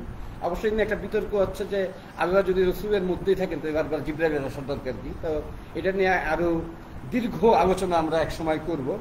আর ভিন্ন ঘরানার একটা বক্তব্য আমি জিব্রাইল সম্পর্কে একটা দিব, এইটা সবার গ্রহণ করতে হবে তা না, এটা একটা মনস্তাত্ত্বিক ধারণা। আমার মতে জিব্রাইল হইতে পারে একটা জায়গা থেকে, ধর্মীয় জায়গার বাইরে থেকে। এইটা তার মুহাম্মদেরই আল্টার ইগো। তিনি যে পরম পরাক্রান্ত যে বৈরী শক্তি, তার বিরুদ্ধে তার লড়ার মনস্তাত্ত্বিক শক্তি থাকবে না, ফলে তার আল্টার ইগো তার মধ্যে ঐশী প্রেরণার একটা চেতনা তৈরি করে, যার মধ্য দিয়ে তিনি আরব সমাজের বিপজ্জনক বৈরী শক্তিকে পরাজিত করার মনস্তাত্ত্বিক শক্তি এবং কৌশল অবলম্বন করার প্রয়াস পান। ধন্যবাদ ভাই। এর পরের প্রশ্ন হচ্ছে, দুনিয়া কি আইডেন্টিটি পলিটিক্সের শস্যক্ষেত্র, জাস্টিসের আশ্বাস এখানে ছলনা মাত্র কিনা? তার প্রশ্ন আপনার সাথে তো মঞ্জুরুল হাসান, এবারও আর মঞ্জুরুল হাসানের সাথে আমি একমত। দুনিয়াটা তো আসলে আইডেন্টিটি পলিটিক্সেরই শস্যক্ষেত্র, কারণ সবাই নিজেকেই ছাপায় উঠাইতে চায়। অনেক ক্ষেত্রে যুক্তির কথাও কেউ শুনতে চায় না। উনি যেটা বলেছেন সেটাই হবে, অর্থাৎ যে থিওরি, বিচার মানি তার গাছ আমার। আচ্ছা, জাস্টিসের আশ্বাস শুধুমাত্র ছলনা না, জাস্টিস তো প্রতিষ্ঠিত হয়। তবে এই কথা সত্য যে দুনিয়াতে যত ইনজাস্টিস আছে সেই তুলনায় জাস্টিস হয়তো খুব কমই প্রতিষ্ঠিত হয়, যে কারণেই মানুষ তখন পরমেশ্বরের প্রতি আস্থাশীল হয়, মানুষের উপর বিশ্বাস হারায় ফেলে। আর যে কারণেই তখন আপনি যারা এই অসাধ্যটাকে সাধন করতে যারা চেষ্টা করেন বা পারেন, তাদেরকে আপনি নবী রাসূল নাম দেন এবং তাদেরকে আপনি বিশেষ মর্যাদায় ভূষিত করেন। আপনি একটা বক্তৃতায় মানে বলছিলেন যে ওই যে সুন্নিদের মধ্যে মেসিয়ানিজম বা মাহাদিবাদের একটা কম, এই ন্যারেটিভটা প্রচলন কম, অন্যদিকে শিয়ামতবাদের মধ্যে বেশি। এই মেসিয়ানিজম বা মাহাদিবাদটা একটা জাস্টিসেরও আশ্বাস, তাই না? বেসিক্যালি তাই, কারণ যেই সব জাতিগোষ্ঠী তাদের অস্তিত্ব বিপন্ন এবং তাদের জাস্টিস প্রতিষ্ঠা করার জন্য কেউ আসছে না, তখন তারা নিজেদেরকে রিভাইভ করবার জন্য একটা মাহাদির কথা চিন্তা করেন। এবং যে কারণে আমি একসময় বলেছিলাম যে যখন জিউইশ কমিউনিটি একটা ভালো অবস্থায় ছিল, তাদের মধ্যে মেসিয়ানিক বিশ্বাস ছিল না। মেসিয়ানিক বিশ্বাসটা তাদের মধ্যে জানা বাঁধে যখন নেবুচাডনেজারের সময় ব্যাবিলনিয়াতে তারা প্রায় 80 বছরের মতো বা 82 বছরের মতো বন্দী অবস্থায় ছিল, তখন তারা তাদেরকে উদ্ধার করবার জন্য এক মেসিয়ানিক চরিত্রকে চিন্তা করে। এবং একই ঘটনা আমরা দেখতে পাই যে মেসিয়া তাদের মতো আদর্শ, তারা উজায়ের অর্থাৎ এজরা, তারা আপনার এলিয়াস নবী বা এলিয়াকেও তারা আপনার মেসিয়া মনে করত, কারণ ওই সময়গুলি তাদের দুঃখ বঞ্চনাদায়ক ফেসগুলি পার হয়েছে। এবং ঈসার আন্দোলন যখন ব্যর্থ হয় তখনই তাকে মেসিয়া চিন্তা করা হয়, যাতে তিনি আবার এসে তার যে কাজগুলি অসমাপ্ত সেগুলি তিনি করতে পারেন। এবং আমরা যখন উমাইয়া এবং আব্বাসীয় খিলাফতের সময় যখন শিয়ারা তাদের জাস্টিস থেকে বঞ্চিত হচ্ছিল বা তাদের ক্ষমতারোহণ পর্ব বিকশিত হচ্ছিল না, তখন তারা কিন্তু মাহাদির চিন্তা করেন। আর সুন্নি ইসলামে মাহাদি ধারণাটা এসেছে যখন পুরা সুন্নি দুনিয়া ঔপনিবেশিক শক্তির পদতলে যায়। কারণ আপনি খেয়াল করে দেখবেন যে ওইভাবে সরাসরি মাহাদির ধারণা কিন্তু কোরআনের কোথাও নাই। এবং এই কথাটা আবু আলা মওদুদি তার রাসায়েল ও মাসায়েলের কোনো একটা খণ্ডে বলেছেন। এইটুকু আমি বলতে পারি প্রথম 4 খণ্ডের কোনো একটা খণ্ডে, সম্ভবত প্রথম 2 খণ্ডের কোনো একটা খণ্ডে তিনি বলেছিলেন। এবং আমি বলতে পারি যে স্পষ্টভাবে মাহাদির ধারণা কোরআনের কোথাও নাই। এই যে ঔপনিবেশিক আমলে তৈরি হয়েছে বলছিলেন, তাহলে এই যে দেওবন্দি ধারণা যারা ওই ঔপনিবেশিক বিরোধিতা করেছে, এদের মধ্যে কি এই মাহাদিবাদের কোনো ধারণা মানে প্রচলিত আছে? আমার জানা মতো দেওবন্দি ধারণা বা বাংলাদেশে ধরেন হেফাজত ইসলামের মধ্যে যারা আছে তারা তো দেখেন, একভাবে তো এই সমস্যার সমাধানের কথা করার চেষ্টা করেছেন মির্জা গোলাম মোহাম্মদ কাদিয়ানী। তো তিনি তো আসলে অনেকগুলি ঘোরানোরই সন্নিবেশ। আবার অনেকে তো আবার তিনি একই সাথে কলোনিয়ালিজমকে সমর্থন করছেন। তিনি এখানে আমি মির্জা সাহেবের বিষয়টাকে একটু অন্যভাবে ব্যাখ্যা করব। সেটা হচ্ছে যে তিনি এক ধরনের হয়তো বা কৌশল অবলম্বন করেছেন। ওই সময় ব্রিটিশ শাসনের বিপক্ষে যে আন্দোলনগুলি হয়েছে সেগুলি সব পরিণতি হচ্ছে ভয়ঙ্কর। আমরা শাহ আলী দেহলভি, সৈয়দ আহমদ বেরেলভি এদের আন্দোলনগুলি দেখি, অল সিম্পলি ফেইল্ড। তো উনি হয়তো ভাবতে পারেন, এটা আমি ওনার মনস্তত্ব জানি না, আমি আমার অনুমান বলছি, উনি হয়তো ভাবতে পারেন যে মুসলমান জ্ঞান বিজ্ঞান আরো বিকশিত হোক ব্রিটিশের সান্নিধ্যে থেকে, তারপরে আমরা যখন একসময় সেই জায়গাটাকে রপ্ত করব তখন এমনিই ক্ষমতা আমাদের মধ্যে আসবে। এবং দেখেন আহমদিয়াদের মধ্যে কিন্তু অনেক বড় বড় স্কলার তৈরি হয়েছে। আমরা স্যার জাফরুল্লাহ খানের কথা বলতে পারি, আমরা ডক্টর আব্দুল সালামের কথা বলতে পারি, হতে পারে মির্জা সাহেব, আমরা হতে পারে যে আমরা মির্জা সাহেব সম্পর্কে অনেক ভুল সিগন্যাল দিচ্ছি, সেটাও হতে পারে। জাস্ট এটা আমার অনুমান মাত্র, আমার সাথে সবার একমত হতে পারে এমন কোনো কথা নেই। ধন্যবাদ। এরপরের প্রশ্নে যাই। সৈয়দ মোহাম্মদ মিনহাজ সায়েদ না সৈয়দ মোহাম্মদ মিনহাজ আরেকটা প্রশ্ন করেছেন, তরিকার প্রয়োজনীয়তা কেন তৈরি হলো? একজন সাধারণ মুসলিম আর তরিকা প্রাপ্ত মুসলিমের মধ্যে পার্থক্য? এটা একটা ভালো প্রশ্ন করেছে। তরিকার প্রয়োজনীয়তাটা মনে হয় সেই সময় হয়েছে যখন একসময় মুসলমান ওভার ম্যাটেরিয়ালিস্টিক হয়ে গিয়েছে। অর্থাৎ ইসলাম তো শুধুমাত্র দুনিয়াবি ফিলসফি না, এর একটা আধ্যাত্মিক দিকও আছে, আর এর একটা গুরুত্বও আছে। আধ্যাত্মিকতা না থাকলে আপনি কেবল বৈরী পরাক্রান্ত শক্তির বিরুদ্ধে করার সাহস পাবেন না। তবে আধ্যাত্মিকতার প্রয়োজন, যে কারণে খুব বড় বড় দর্শনের মধ্যে একটা স্পিরিচুয়ালিটির বিষয় আছে, যেটা মার্ক্সবাদের মধ্যে আছে, আমরা বললাম প্রচ্ছন্নভাবে। সেই জায়গা থেকে তরিকার একটা প্রয়োজন আছে, কিন্তু তরিকার মধ্যে আবার হারিয়ে গেলে হবে না। ইসলাম আবার ম্যাটেরিয়ালিস্টিক কোশ্চেনও কিন্তু তার সামনে জায়মান রাখে, সেটাকেও দেখতে হবে। তো এরপরের প্রশ্নটা লিখেছেন, হ্যাঁ, তরিকা প্রাপ্ত মুসলমান এবং সাধারণ মুসলমানের মধ্যে পার্থক্য। আমার মধ্যে মনে হয় যে এখানে পার্থক্য করতে চাওয়াটাই ভুল হবে। সেখানে এই বিবাদগুলি অনেক সময় খুব বিপজ্জনক বিবাদ তৈরি করতে পারে। আমি মনে করি যে তরিকা প্রাপ্ত মুসলমানও মুসলমানের অংশ, তবে ইসলামের যে সাম্যবাদী চেতনা সেগুলি সব পন্থীদের মধ্যে বজায় রাখাটাই হচ্ছে ইসলামের মূল স্পিরিট। পরের প্রশ্ন মঞ্জুরুল হাসান করছেন যে ওটা তো আমরা করে ফেলেছি, আর ইনি বোধহয় নামাজের জন্য বিদায় নিয়েছেন। শেষ প্রশ্নটা হচ্ছে মেহেদি হাসান মুরাদ করেছেন, তার প্রশ্ন হলো, ধর্ম কি কোনোভাবে মানুষের মধ্যে এক প্রকারের কালচারাল হেজিমনি প্রতিষ্ঠা করেছে কিনা? ধর্ম মাত্রই হেজিমনি প্রতিষ্ঠা করতে চায়, কারণ হেজিমনি প্রতিষ্ঠিত না হওয়া পর্যন্ত তো এটাকে অ্যাক্টিভেশনে নেওয়া যায় না। কারণ এখানে হেজিমনি বলতে অ্যান্টোনিও গ্রামসি যেভাবে নেতিবাচক অর্থে তার প্রিজন নোটসে উল্লেখ করেছেন, আমি সেই অর্থে বলছি না। আমি হেজেমনিকে একটা পজিটিভ অ্যাঙ্গেলও দেখতে চাই। এটাকে আমি বলতে পারি একটা প্রেষণা, যেটা মানুষকে তার কাজ করতে সহায়তা করে। আমি বলবো যে গ্রামসিও নেতিবাচক অর্থে করেনি। হেজিমনি সিম্পলি হচ্ছে আপনি কারো কনসেন্ট আদায় করে তার উপর শাসন। আমি বলতে পারি এটা হচ্ছে কর্তৃত্ববাদ আরোপ করা। এই কর্তৃত্ববাদ আরোপ তো সবসময় নেতিবাচক নয়। না না, কর্তৃত্ব, ডমিনেন্স এবং হেজিমনি বোধহয় দুইটা আমি না, আমরা যেহেতু কর্তৃত্ব শব্দটাকে পজিটিভ অর্থ ব্যবহার করি, যে কর্তৃত্ব প্রতিষ্ঠা করার জন্য মধ্য দিয়ে মানব হিতকর কাজ করা, সেটা তো নেতিবাচক না। রণজিৎ গুহের একটা বই আছে যে ডমিনেন্স উইথআউট হেজিমনি, তিনি ব্রিটিশ শাসনকে এইভাবেই চিহ্নিত করেছেন। সেই তর্কে আমরা যাব না। এই তর্কটা ভালো, আমি চাবো যে জহির এই বইটা আমাকে গিফট করুন। যাই হোক, ওই বইটা মানে প্রিন্টেড আকারে আমার কাছেও নেই, পিডিএফ দেওয়া যাবে। যাই হোক, তো এই ছিল আমাদের প্রশ্ন। বেশ দীর্ঘ আলোচনা হলো এবং আমরা মোটামুটি একটা সার্বিকভাবে ধারণা আমাদের বক্তা দিতে চেয়েছেন। আমারও কিছু কিউরিওসিটি ছিল, সেই জায়গা থেকে প্রশ্ন করেছি এবং আপনাদের প্রশ্ন দারুণ প্রশ্ন ছিল।